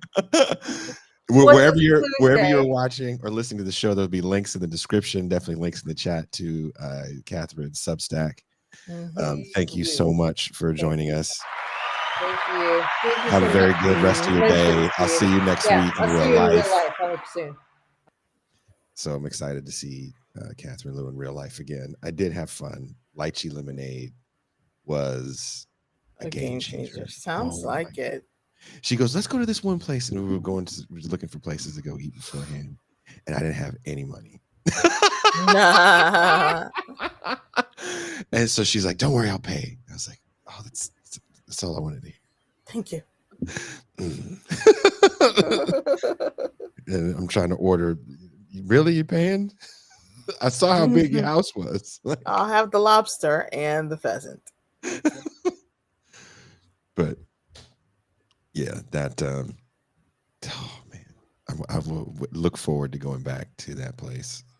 There was a cool little mini mall by where she teaches at the University of California, Irvine, where I got to speak to her class about video essays that I make, and we actually watched one of them, the "We Don't Need Another Hero" video essay, and I got to speak to the class about it. Had a long talk about it. Actually, I was kind of shocked that people enjoyed it that much. Was there a quiz on it? Make sure they were paying attention. I think she had showed one before I got there, and then I picked one, and I wasn't sure if it was going to resonate because I forget how much of the stuff that I do is steeped into my Gen X sensibilities. And kids really dug it. Kids really dug it because they hadn't seen that stuff before. You know, they hadn't seen George Bush talk about 9/11. They hadn't seen Bill Clinton sign in certain was it? I think I have Bill Clinton signing in not the crime bill, but the Welfare Reform Act. They hadn't seen talk shows. They didn't even think about, oh wow, this, you know, not talk, but like kind of the trashy ones, and the different, you know, variety of talk shows. How these people were looked at as kind of heroes, countercultural heroes, some of them, especially when you get the rise of Jerry Springer, and how that was used to demonize poor people. So it was a very fun discussion.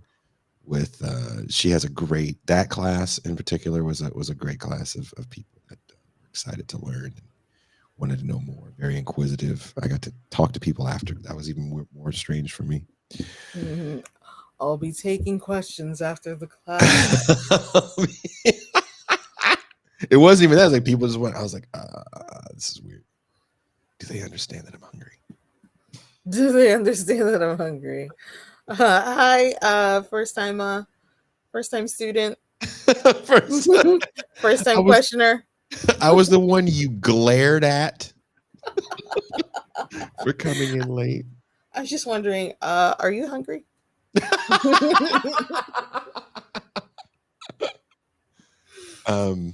Now that was a great conversation. It was a great conversation. Always a great conversation with Catherine Liu. You can talk to Catherine Liu about anything. The first time she came on the show, she teaches about film, and we don't ever talk about that. We talk about everything else under the sun, and she knows so much stuff about so much stuff. She's great on that's film for you too. Well, that's film for me. The way we both look at film is, you know, right on. And you know, the first time she came on was to talk about zombie movies and just colored folks in cinema in general. And there's a documentary on Shudder or Amazon called Horror Noir, and she didn't like it. I mean, she liked certain aspects of it, but she was like, I think these people are a little too liberal with a lot of these movies, and they're missing a lot of the point. And we had a very good conversation. I wish I knew what episode that was. That was the first time she came on the show. She's been on at least 3 or 4 more times. And I forgot to tell her that Pascal said hello. So I'll send her a message. He definitely loves whenever we have Dr. Liu on the show. Dr. Liu. Dr. Liu, you know how we do. So should we even go into the news thing? Or because that was like a build up to Mm-hmm. this, and then this was going to be, that was like the This is kind of its own crescendo. thing, you know. You said now, yeah. So do you think that we can do the news thing or just leave it? I say we leave it. We filibuster instead. I'm so hurt. Filibustering is fun. Do But you guys have super chat questions for us? they don't give a shit about us. They don't give a damn. We're They having don't give fun a in the damn chat. about us. Someone was Somebody with asking, 3 names in the chat was saying that they're half an hour behind and was they're it listening Nadia double Yvette time. Chambers? Yes, she has 3 names. Um, Someone was asking if I got swatted in the shower, and I didn't know how to respond to that. Whoa.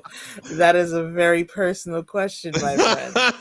Was I swatting in the shower? Is also a very personal question. Also personal.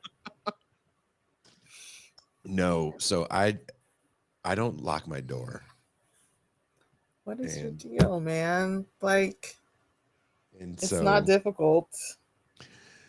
I used to lock my door, and then that day that the scorpion was on the doormat, Mm-hmm.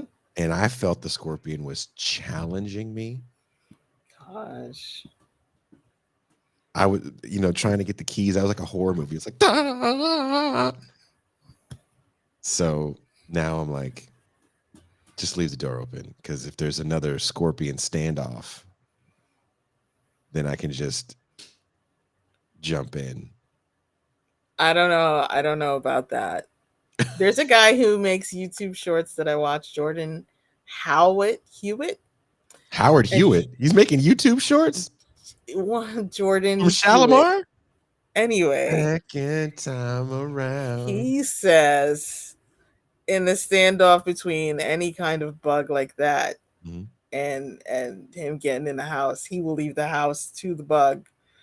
He will put the mortgage in the bug's name and I just was never ready to come leave the back. keys. I was ready to leave the keys and be like, well, There you go. sometimes Sean Moon wants to hear that. This is what the scorpion said to me. We coming for Yep. you. There you go. There you go.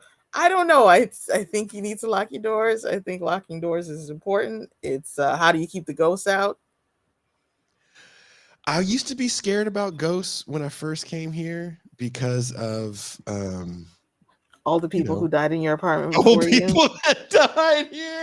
I was All like, of them. there's gotta be something. Like, I live on top of this hill and it's so creepy, and there's gotta be a death in here somewhere, but apparently there's not. And that's fine. I'm not so much worried about that. Then I was worried about like just cartel people or whatever just coming through massacring the shit out of me. And then I was like, oh, that's not gonna happen. And then I told you that story about the house I almost moved in and how I saw that lady that was trying to rent it to me on Unsolved Mysteries, right? Oh my God. No, you did not. I never told you that. You never told me that. Unsolved Mysteries. That is the worst show because they're unsolved. I never told you that story. No. Really? Can I? Okay, Oh look. my God.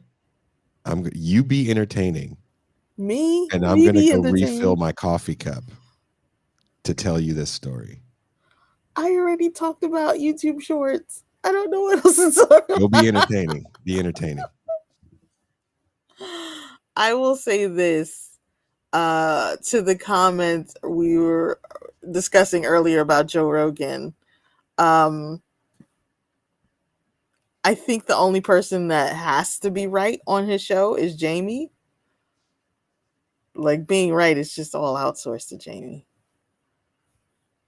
He's the one who's supposed to know stuff, not Joe, which I think is a very interesting dynamic.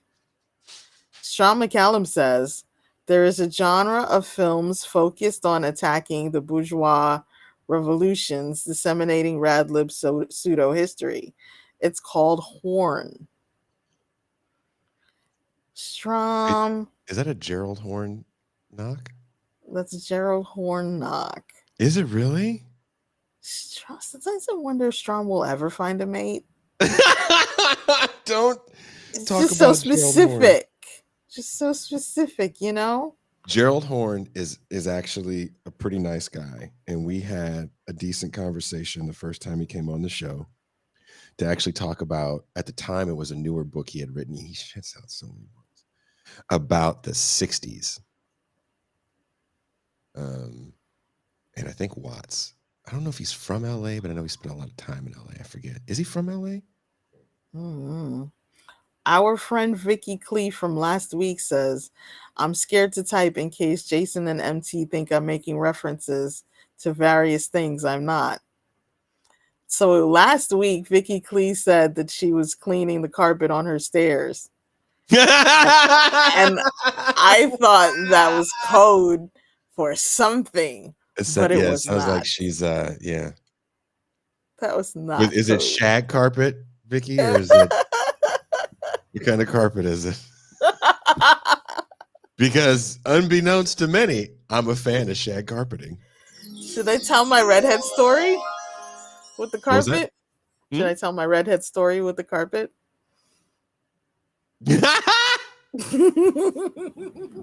Have we hit that point of the show yet where we just But- say if it? Well, so this is free champagne. So everything after the first hour, we usually go to the champagne room. So most of this show that we did with Dr. Liu, I'm going to keep calling her Dr. Liu. Dr. Liu.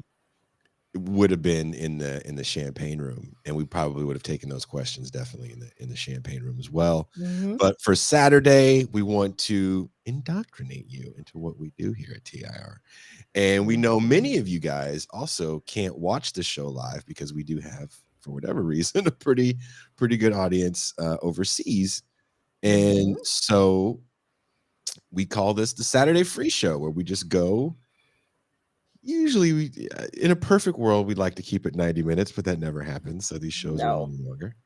Too much fun. Yeah. Vicky Clee, the one who made the statement about the carpet and the stairs. Vicky Clee is from the UK. So shout out to her and our UK viewers. Woo-wee! No. No one is shocked that Jason likes shag carpet and has questions about shag carpet. No one is shocked. So, okay, I'll tell my story about the redhead. I actually kind of knew the guy. We had mutual friends. So I went with my friend to meet her new boyfriend and his friends. I'm a good friend for that. Usually the boyfriend and the boyfriend's friends like me, and it works out. Mm-hmm. So I go with my friend to meet her boyfriend and his friends. And one of his friends is a redhead. So he and I just end up talking to each other at a bar. And me being me times 10, I turn to him and I go, so do the drapes match the curtains?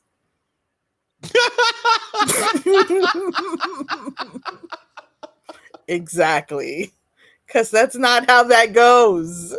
Does the carpet match the drapes? Does the carpet match the drapes is what you're supposed to say. No. I was way off. So now you know what not to say to redheads. Oh, you must get that all the time. No, I've never gotten that before. No. Nope. Not and once. He pulled out his balls and was like, if this is what you meant. You're like, oh. I'm an interior decorator. Whoa. They always match. Whoa. I'm a designer. Whoa. I didn't ask about the pillows.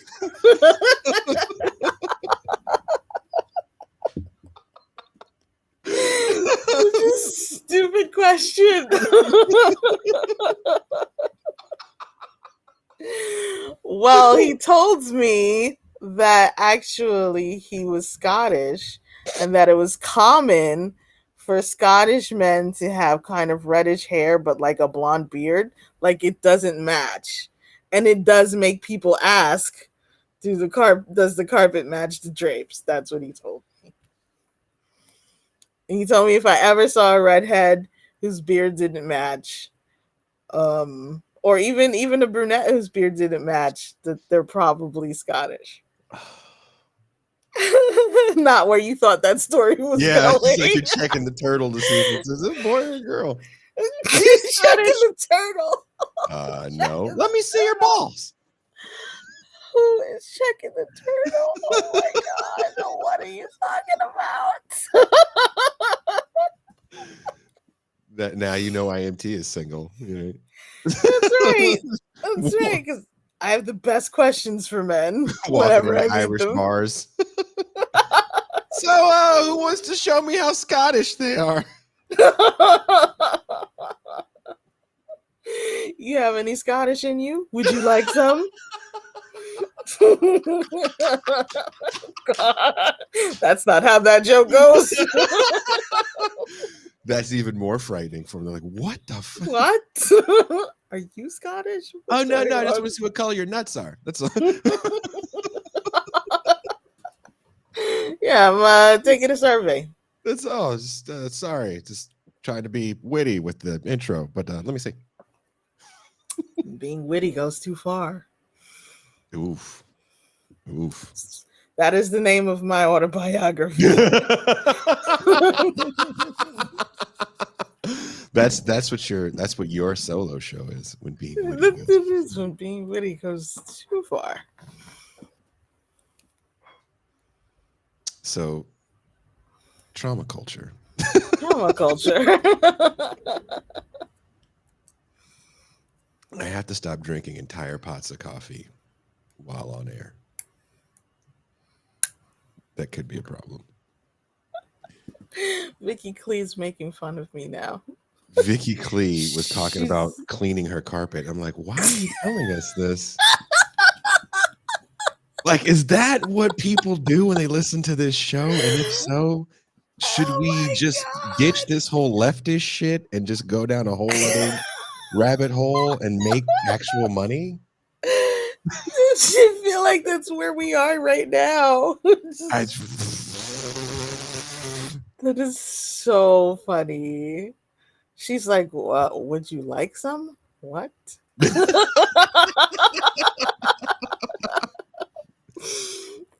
This show is why I'm single. That's what it's like. I watched your show and I don't know if I could date a man that, I don't know, says so free about his sex life. Vicky says in the summer she does gardening while listening to the show.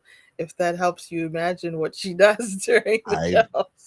First of all, I'm still trying to figure out the carpet cleaning, and now it's cleaning carpet, doing gardening. No, there's just never pants, whatever Vicky Clee is doing. Oh my gosh. Yes, Vicky, I'm the one who said that. Yes. So yeah, we didn't start that fire. That's an MT fire that she started. But I carpet on the stairs.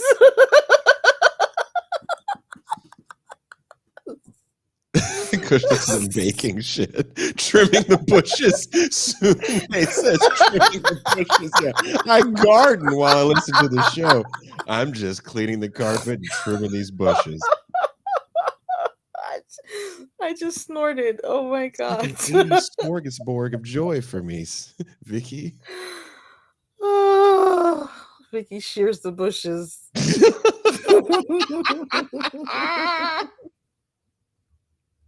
My ears hurt. I'm laughing so hard. It's my kind of woman. We need to take shears to it. Why do birds suddenly appear? Wait, somebody said R.I.P. Noam Chomsky? What? Sad day? Is that true? Let me see. Of all the news you want to break on this show, that's not it. Especially right now. Jesus. I don't see anything. Maybe that was a joke. You know how people... Oh, April Fools. No, Chomsky's kind of going to live forever. I feel like him and why can't I think of his name? Under Nixon? Kissinger. Yeah. Live forever. Noam Chomsky is currently 94 years old. Jeez. He just celebrated a birthday not too long ago. When was his birthday? I feel like this back end of Chomsky's life, people just love shitting on him. His birthday was in December. Yeah. Yeah. People don't seem to have nearly enough respect for him. And what I think because he's a larger figure in this small part of the internet, people think he's a large figure in the pop life, and he hasn't I think been that's true. for decades. So just because like Noam Chomsky may get like a bunch of views on your favorite show doesn't mean that right. People care about him the way they kind of sort of didn't in the 60s and 70s. Do you know who his first wife kind of looks like? No. She's gonna be mad at me. His first wife is still alive? I don't know. Carol Chomsky. I don't know if she's still. Nope, she passed at 78 in 2008. His daughter comes on this show. His daughter does come on the show. So his first wife, in this picture at least, kind of favors Jordan Dubin. Oh, let's see. Not really, but can you put the picture up? I don't know how to do that. You know how to do everything. I legit don't know. Did you just Pascal at me? Oh, okay. I can do it. I know how one way to do it. Yeah. You totally Pascal at me. We call that Pascaling when you say you don't know how to do something that you know how to do because you don't want to do it. Oh, gosh. I can. It's called Pascaling. This is called Pascaling. Hey, Pascal, you should do that thing. Oh, yeah, I can't do it. I don't know how to do that. Yeah. I don't know how to do it. That's illegal. I can't do it. Oh, yeah. Can't do it. Can you? Can I fax it? Can I fax it? He starts saying old shit. This pocket fax machine.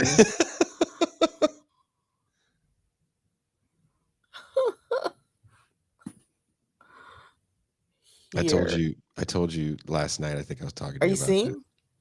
Are you seeing it? You think it looks like Jordan Dubin? Kind of. You think all white people look alike? In the sense that Jordan Dubin looks like an old picture of someone's mom.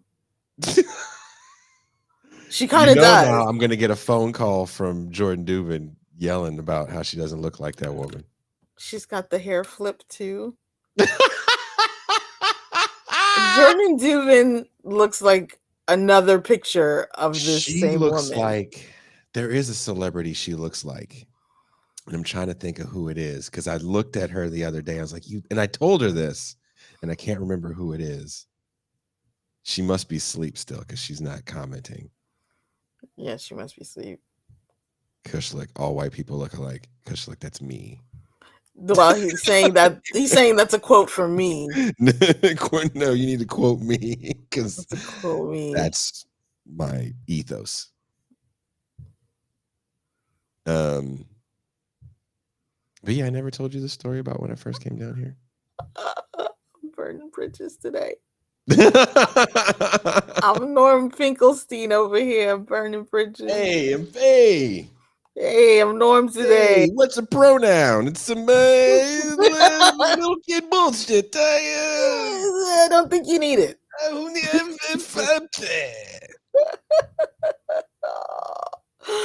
I'm doing reverse racism and creating new traumas. Sorry. You were going to tell us a story about curtains and drapes? When I think I've told this story before. I don't know if I told it on like the free show because I get terrified. As we should. I don't want to tell it because I actually get a little scared to tell it. How can I tell it? I'll try to not be as descriptive, but I was going to move in a totally different area, very far from where I'm at now. Mm-hmm. And the person that was showing me the place,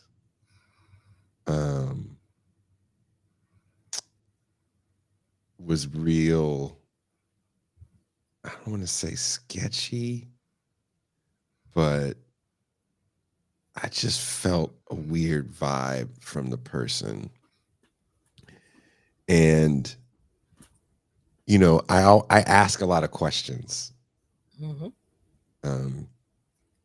If you know me in real life, you know that, you know, this show might be the most perfect thing for me to do because I enjoy finding out. I enjoy people.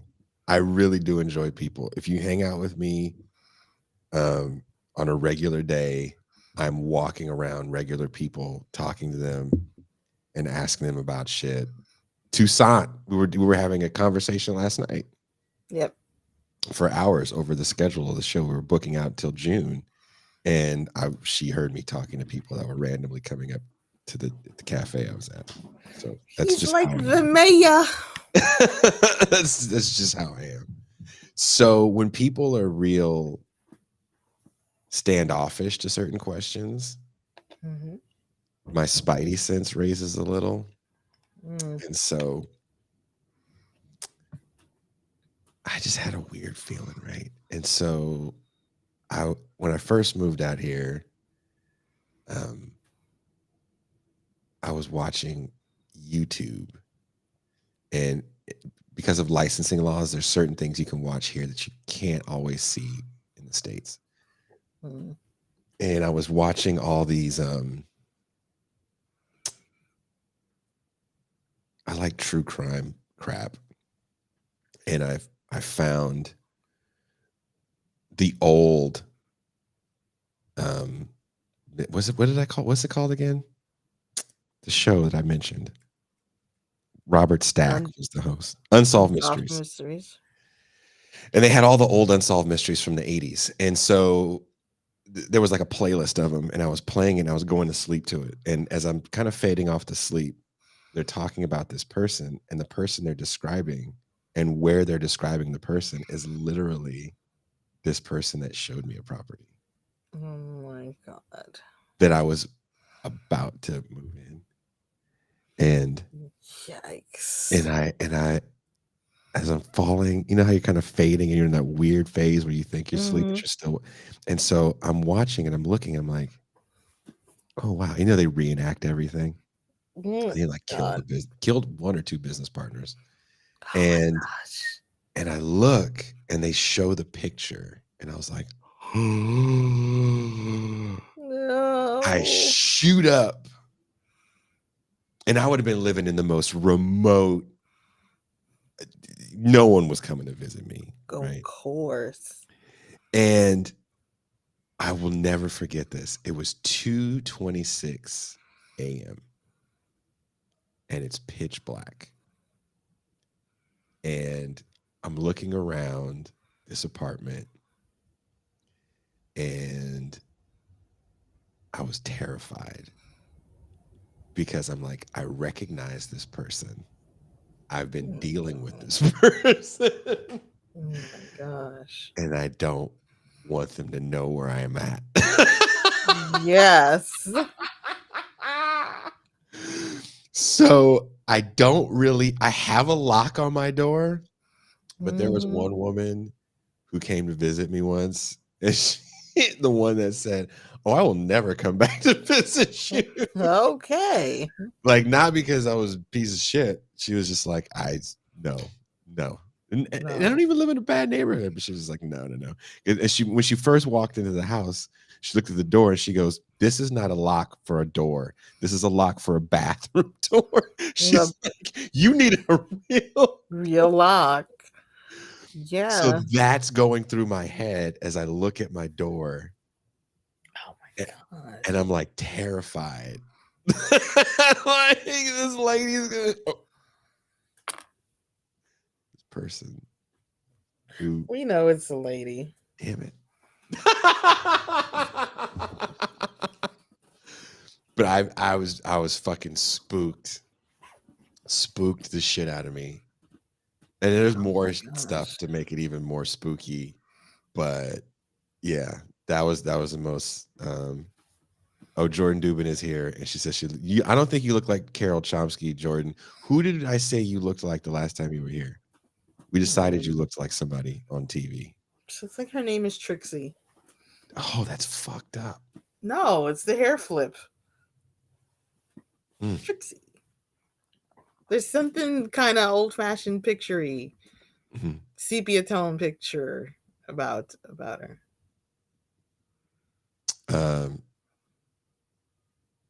Yeah. I don't know. But we're not going to do the news story, huh? We're going to save it for Thursday? We're going to save it. I mean, it's an evergreen story. It is an evergreen story. Unfortunately. Yeah. Hi, Lexi. Lexi wants to know what we're talking about. We're talking about how Jason escaped death. How are you falling asleep to unsolved mysteries anyway? That's so unsettling.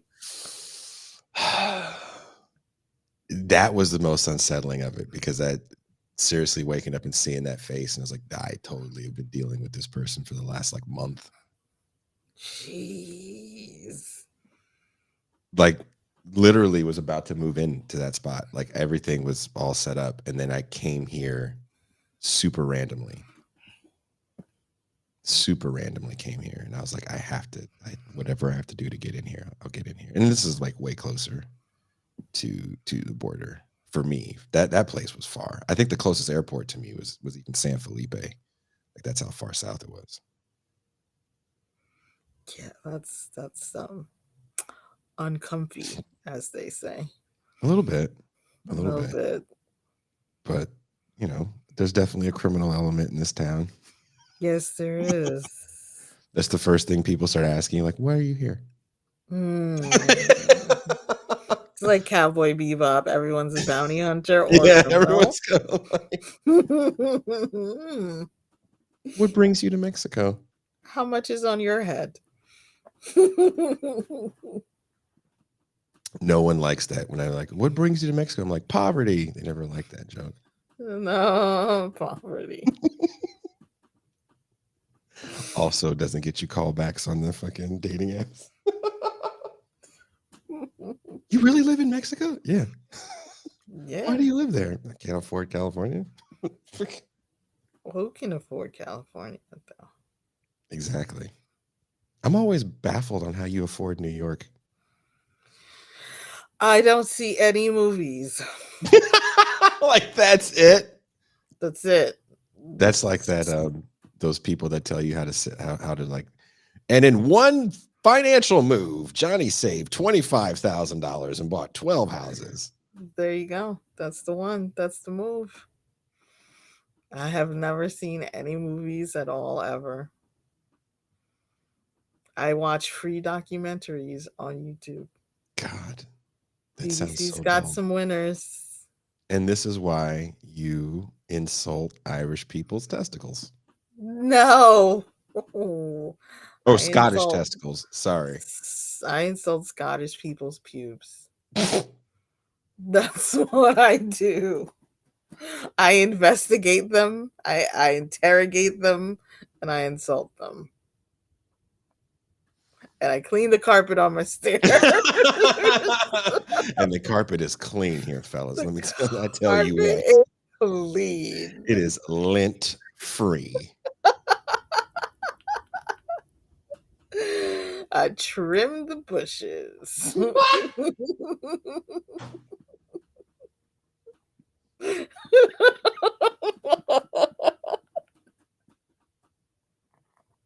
This follows up our very serious show about trauma.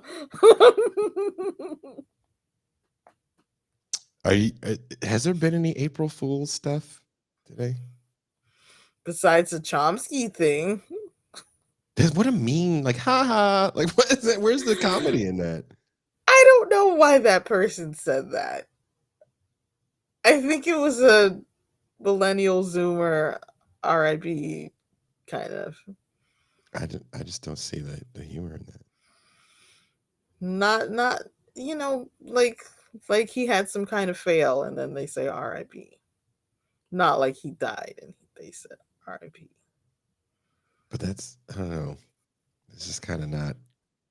For someone that old, you don't joke like that.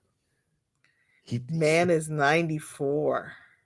he's so old. His young friends are really old. He's still answering letters. Does he really? Oh, Dusty says the person who said that probably fell for an April Fool's joke. Ah, that's fair. Because I mean, who gets jazzed up about April Fool's Day and it's like, hey, Hey, it's my favorite day of the year. I can't wait to be a fool. Dusty said his daughter's old. She is. She is. It's Carol's daughter. Is that Be Carol's careful. daughter? I think so. Avi? Yeah, we had her on Pretty, twice. pretty sure Avi is Carol. The first time she was on, I was late when I had a studio, and she scolded me about that. Actually, let's make sure.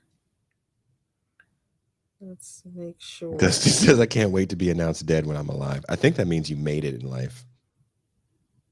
When you are announced dead when you're alive. What do you think, Toussaint? Aviva is Carol's daughter. Carol's daughter is also the name of a beauty supply company. Different Carol, different Do they daughter. specialize in carpet cleaning? Do they specialize in hedge trimming? When they say she's always trimming her bushes. Like, it just makes you wonder about bush growth if every weekend needs a fucking trim. Does that bush ever get a chance to grow? They're always trimming it. And does it look like Edward Scissorhands' bushes? I know, right? Straight topiary, making dinosaurs and all kinds of fun stuff. We have to go to the UK. I want to do a live show in the UK. What do you think? That sounds interesting. Hopefully Vicky Clee can come. Would you come to the live show in the UK? Choking on Ashes. I would love to meet Choking on Ashes and Autumn Leaves and Vicky Clee. There's more UK people than that. There's Aaron Is it MIDI Bastani. Doctors in the UK, or did I make that up? MIDI Doctors is in the UK. You're right. I love MIDI Doctors. There's one of my favorite mods. So let's do it. Let's do a UK show. But isn't it just to hop on the train for our German friends to come meet us too? That's a hell of a train. Let's bring all the Europeans into the UK. Look at Jordan. Jordan's like, UK show. Yeah, it sounds like fun. But we have to do one more big show in the States.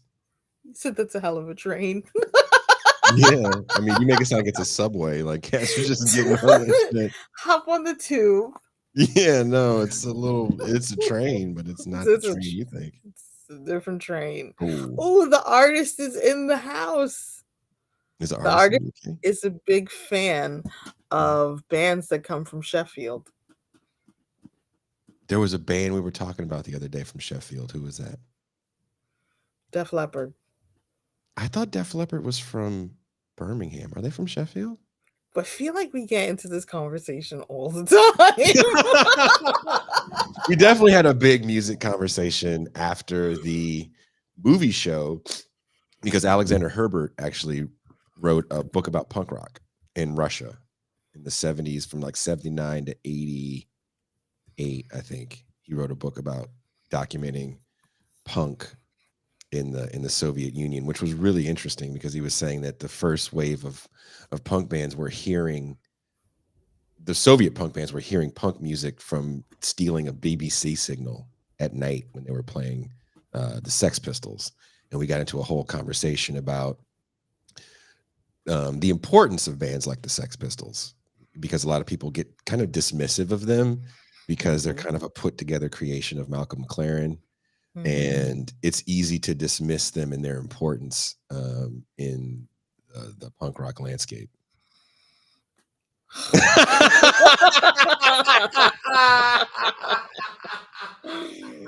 We saw that at the same time. Can you post that? Breaking Or you news. posted it? Can you read it? Yep. Breaking news from Prairie Fire Kowalski. RIP Jason Miles, 4/1/2023, 11:35 a.m. Coyote attack. Can people please start posting that on Twitter? The worst that happened, and it wasn't April Fool's. There was a woman that was a fan that was saying that her and I were married. What? And you can, I guess when you have a public profile on Facebook, you can like tag people in a relationship. I don't know if they changed it. Oh, yeah. And she had tagged and said that we were married. And I was getting all these messages from friends and family that were like, what's going on? Mhm. We haven't even heard you were in a relationship. You got married. And I untagged myself and blocked myself from the person. And then she saw my brother because we share a name, and he doesn't have his picture. He has an avatar, and his avatar kind of looks like me. And so she Of just assumed it course. was like a different account. And then she said that she was married to him, which caused him to have problems in his Yikes. personal life. So Would you like to read what this comment from Kush look?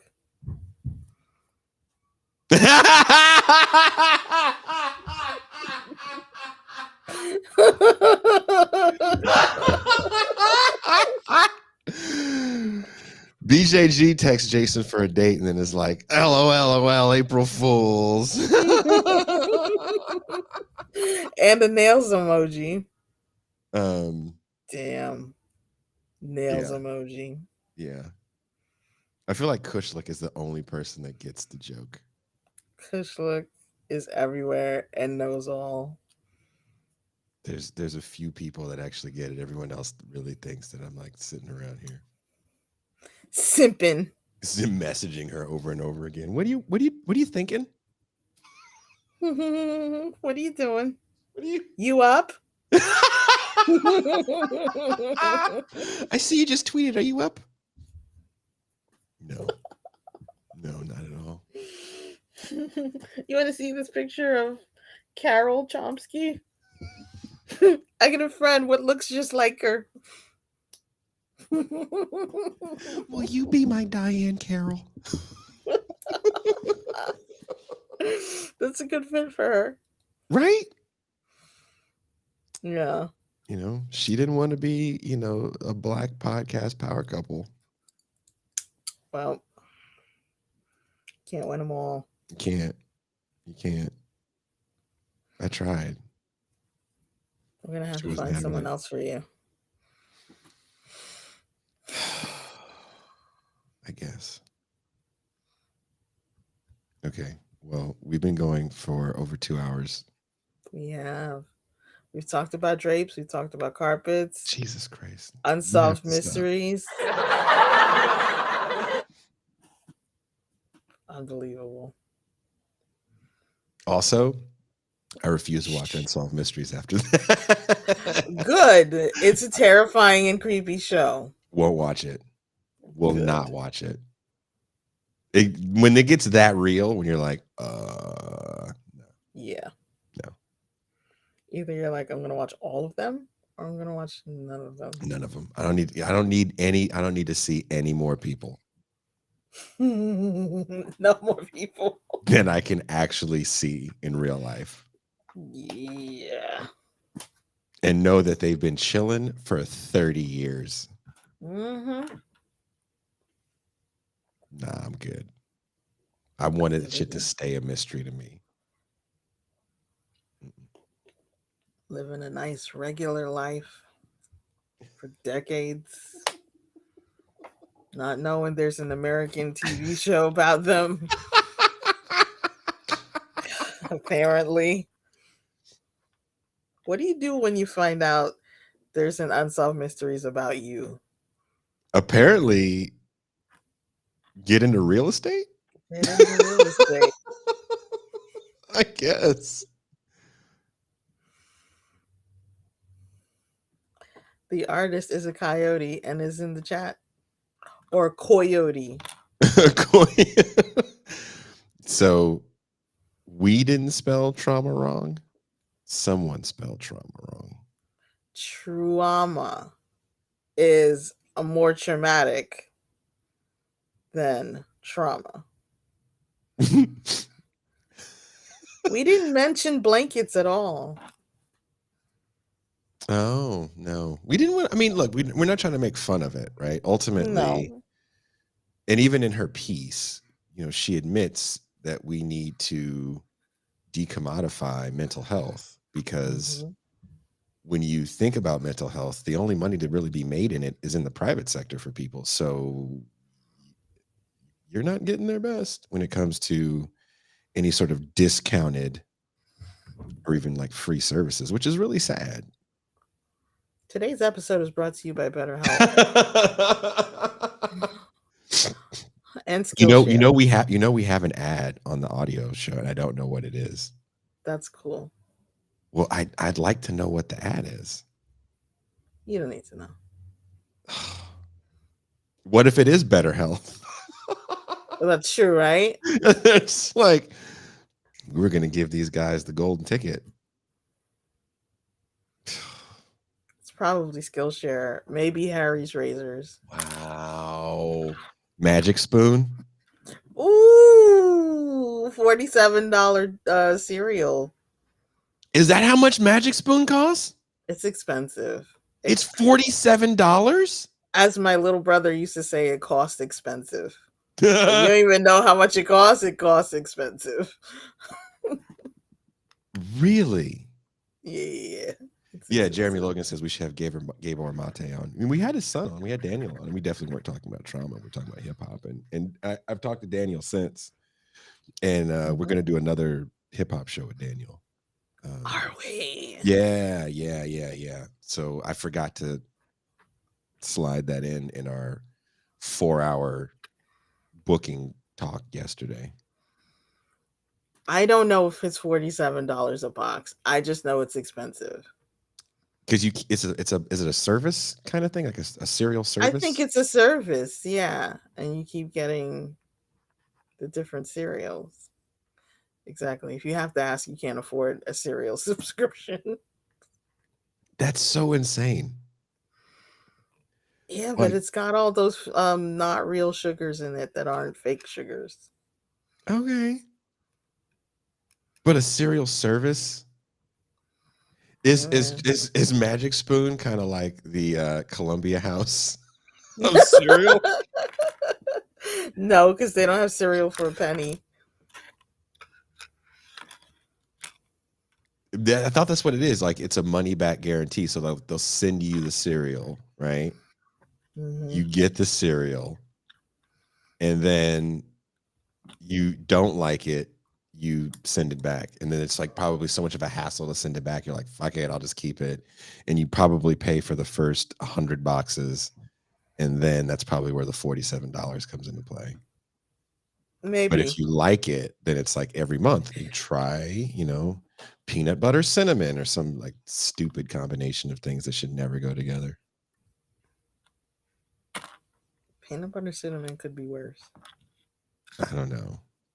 You eat those two things right now and tell me how you feel. Ew, no, I don't want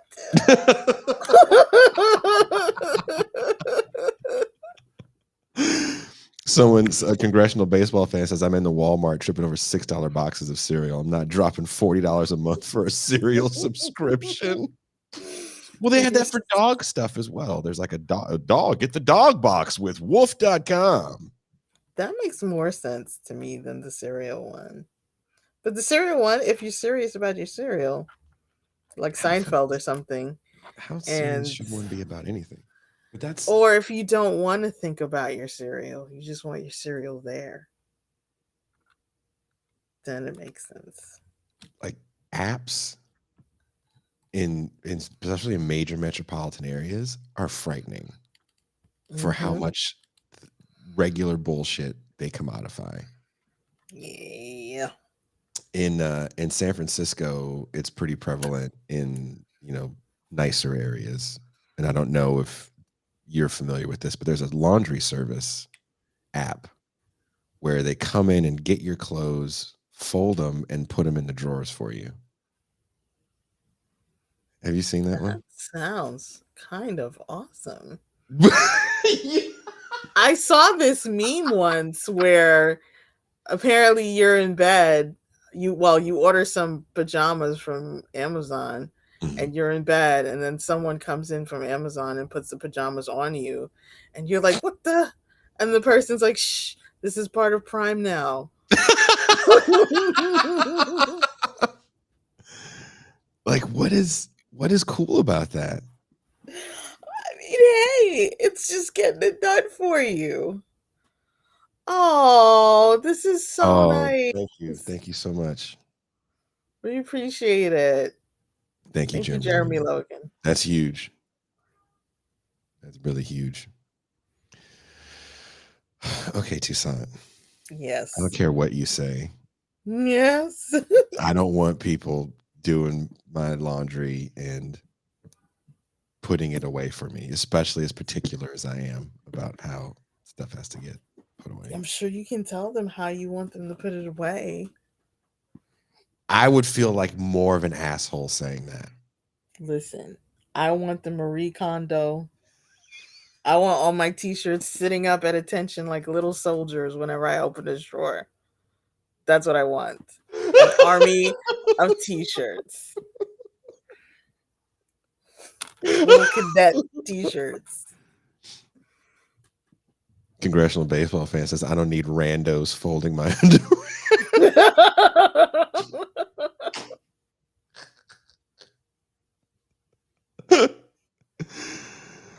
Prairie Fire Kowalski says $47 for cereal. Glad I hunt and gather for food. Yeah. Like a monthly cereal service. I don't know Sounds how like a much it bridge costs. I too feel far. bad now. I don't know how much it costs. So this is how the karma gods work. As much as we're shitting on Magic Spoon, today is the day that we've officially hit like some sort of subscriber count on like the audio only, and they're like, "Hey, you want to make an extra $1,000 a month? Just do this fucking stuff." Then I have to take all of this shit back.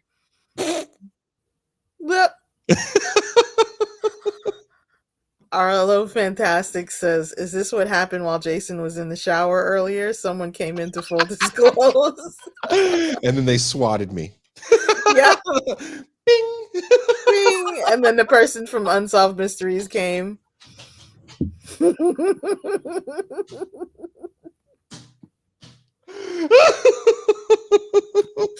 And they had red hair, and then Jason asked if the carpets, if the drapes matched the curtains. While I'm in the shower, what do your nuts look like?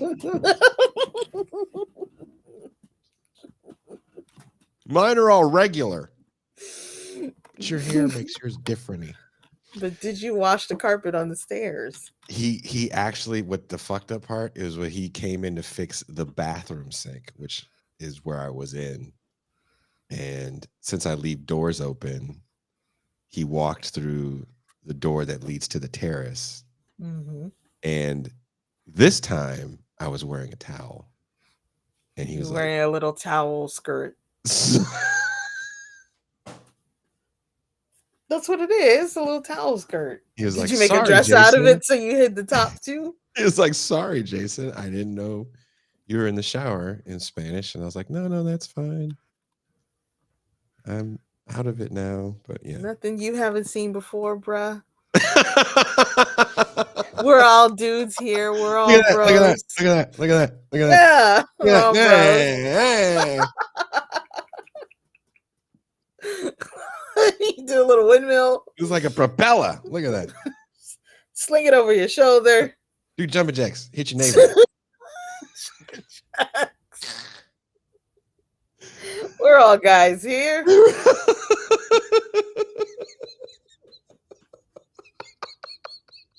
This is locker room talk. Yes, it is. Locker room talk. Occasionally, I engage in locker room talk. You got me. You're kind of the worst at it. I'm terrible. I went to Catholic school. I blame it on that. Coach looks says, "Hey, bro, you want a skirt like?" I can make a skirt for you, bro. If you would have saw the look of fear in his eyes when I walked out, he was like,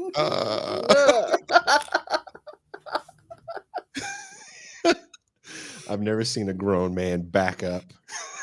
Nice. There was like nowhere else for him to go. He was on the edge of the terrace and he was like, So you should have had your underwear unfolded. So you could just put it on. Underwear, schmunderwear. Colin is disappointed in me. Says I'm so rude. Well, yeah, because you were supposed to be here and answer the door. I was. Yeah, that's what you were supposed to do. We went over I'm this not already. going there because of the unsolved mystery.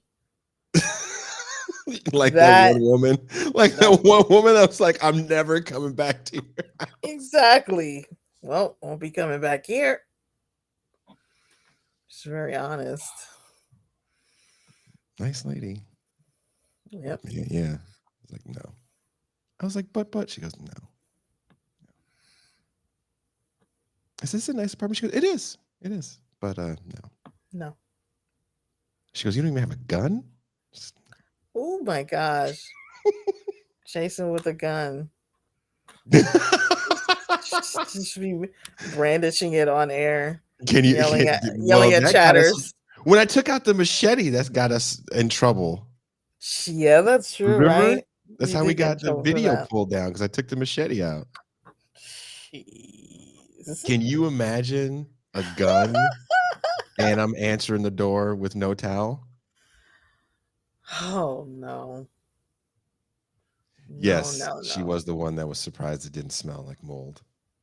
And that is the reason why, Jordan, that I do have an incense drawer and I always mop the floor before I leave. Take that. She was surprised it didn't smell like mold. That's low expectations there. Hey, there's no piss on the bathroom toilet. Look at this. I'm shocked at this. Oh, wow. Look at that. The shower's clean as a whistle. Wow. Look at that. Wow. He cleans up after manscaping. Wow. There's no hairs everywhere. There's no hairs anywhere. Look at this. This is gorgeous. This is I could never live here.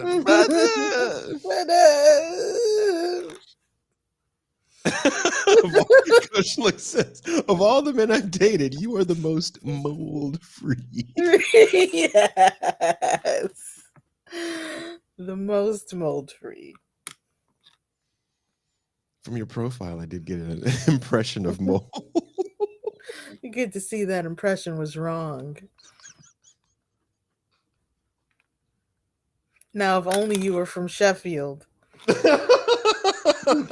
Then maybe I'd make that dangerous drive. She said, honestly, she said it was the drive because you have to go. There's no direct route here. You got very serious in explaining this. Yeah, well, I don't want people. It's the real reason why. Me and Ben Burgess are like dodging bullets to get here. There's some guy twisting a mustache at the bottom of the hill every time. Do you have money for the toll? Toll? The one I just made. Yeah, it's like, no, it's actually really nice, but you have to get through TJ, and she was just really uncomfortable about driving through TJ. So somebody said you have to put mold free in your Tinder profile. Oh, yeah. Which Toussaint was on the phone with me as I was cleaning mold yesterday. I was. I felt like I was there.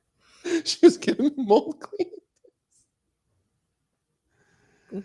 Jordan Finkelstein should be made Emperor of the Universe. Jordan Finkelstein. The Burning best part bridges. about dealing with Norm Finkelstein is that he actually is a good sport. He is hilarious. He lets you impersonate him. Yeah. I got to show him where the bathroom was. That was my brush with greatness. He laughed at that too. He was like, "Well, I need to use the bathroom. I don't know what else I could have done. Like What the I could have done research he did different." before he came on the show to like shit on all of us. So funny. You are the light skinned teacher, man. Oh my god. I believe Talcum X is a joke to you people. No. So funny. That show went in so many different directions. Again, go back and listen. I think it's episode 118. I think it's episode 118.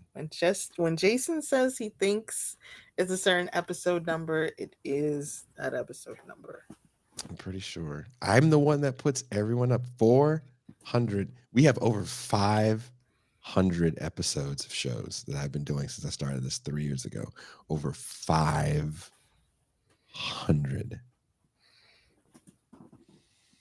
Jason is his own Joe Rogan and his own Jamie. Does Joe Rogan have 500 episodes? Oh, I don't know. But you're doing your own fact checking.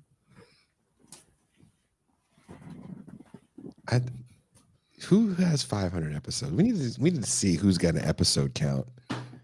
Mm-hmm. Jeremy Logan says the first live TIR episode I listened to while it was in was the first Norm episode where he was calling someone caulking. I like that. Caulking. That was Norm's first appearance on the show. Yep. Joe Rogan's past 1,500. Okay, well, how long has he been doing it for? Now I'm going to throw that caveat out there. He's doing a show a day, that Joe Rogan. Does he do a show a day? See? Somebody says here, this show has officially reached a pace that even if I was trying, I could not keep up. This is revolution. That was the goal. Because I knew people listen to stuff like this while they work in 8 hours. Aww. So you can put it on and work a whole day and you can get a bunch of shows. Someone says R.I.P. Joe Rogan died fighting a dragon. That came to life when he was in an Asian restaurant wondering why there was no... Is he Italian? What is he? What is Joe Rogan? I think he's part Italian. Why are there no UFC fighters on the wall? Every time I come here, there's only dragons. There's only dragons. Great Chinese figures. Some kind of cat that takes money. I love Lucky Cat. Lucky Cat's so great. You got a cat that takes money, takes gold coins. But no UFC fighters on the wall. GSP, not on the wall. Dr. Claus says, I thought Cumtown was Chapo after dark. Damn. That's funny. Cumtown is interesting because it was like Nick's show, but Stav was the audience for the new material and Adam was the inspiration. So it's like there's only one real person on the show and the other two are not real. They're like figments of his imagination. Yeah, it's weird. Well, as I've been trying to end this for the last half hour, and I'm sure there's going to be comments about real quick, it's like Garfield, like how Garfield talks to John. But like for anyone else, Garfield doesn't talk. So maybe Stav and Adam are actually cats. Oh, hold on. You got to read this comment, Toussaint. You have to read this comment. Hold on. Do you see it? What? Do you see this comment? I'm putting it on the screen. Read it. This show is a success when your viewers get in a fight with their significant other for watching YouTube instead of going out to dinner with them. Not me.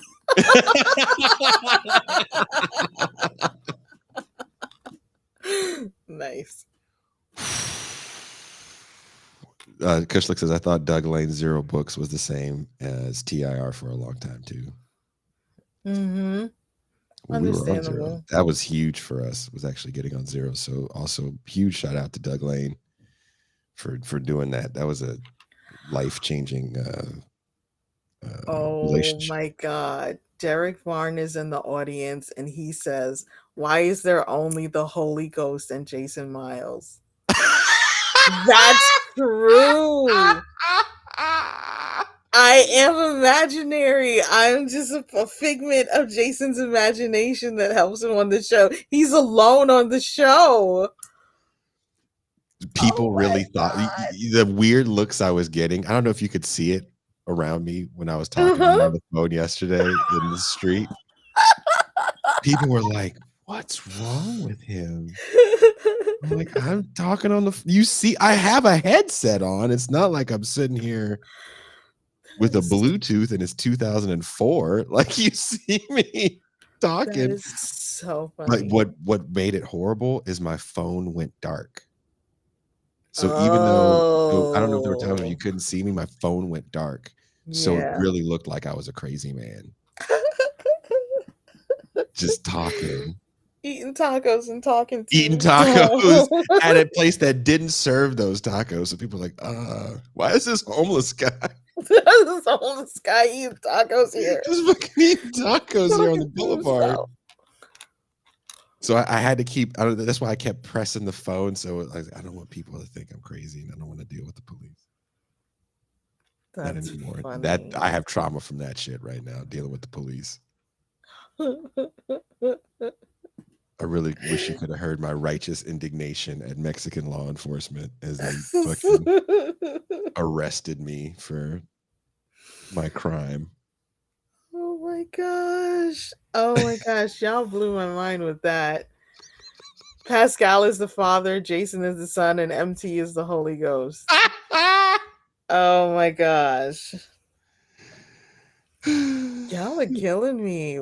Someone says, fun Wow. fact, Jason, did you know your name means healer in ancient Greek? I did. I did know that. I did know that. Erica Badu has a song about you. Does she? Well, it's about hip hop. It's called Can you The tell, are you allowed to tell people why you hate comments? Can we, before we go, so we were talking about Common for some reason, and MT and I were having some discussion about hip hop off air, and she was like, I fucking hate Common. I think she actually cursed and said fucking too. Um and fucking I was like, yeah, well, that second record is such a great. She's like, no, fuck that song. I hate that song. And I'm like, who is this woman I'm talking to? And what did you do with Toussaint? Yep. And are you allowed to say why you hate Common in that song? Sure. So the song in question is I Used to Love Her. And I feel that the song and Common are sexist. Didn't see that one coming. Sorry. I didn't see that one coming. Yeah, I feel like I feel like it's a little bit of a pattern for him, but the song, it just drives me nuts. It feels like he decided to personify hip hop as a woman only to trash her choices for not being what he wanted. Yeah. You went deeper in our conversation into some. Did I? Yeah. There was some Say. niggardry in the way you were talking. Yeah, did I think he I? called him the N-word too at one point. I don't like I don't like when anybody personifies hip hop as a woman who won't do what you want her to do. Like, why are we doing that? Yeah. And I was like, I just thought of, I was what, 15, 16 when that song came. I was like, whoa, hip hop's a woman. What was Nas thing about the gun? What was the gun? I gave you power. Yeah. Oh, and he used a gun as a metaphor. Wow. That's so cool. Why? And you're sitting here like, hey, fuck that nigga. Oh, size For real. mad at me because I don't want to listen to what he want to listen to. Fuck you, nigga. To the windows, to the walls. We got Fuck to these red ass walls.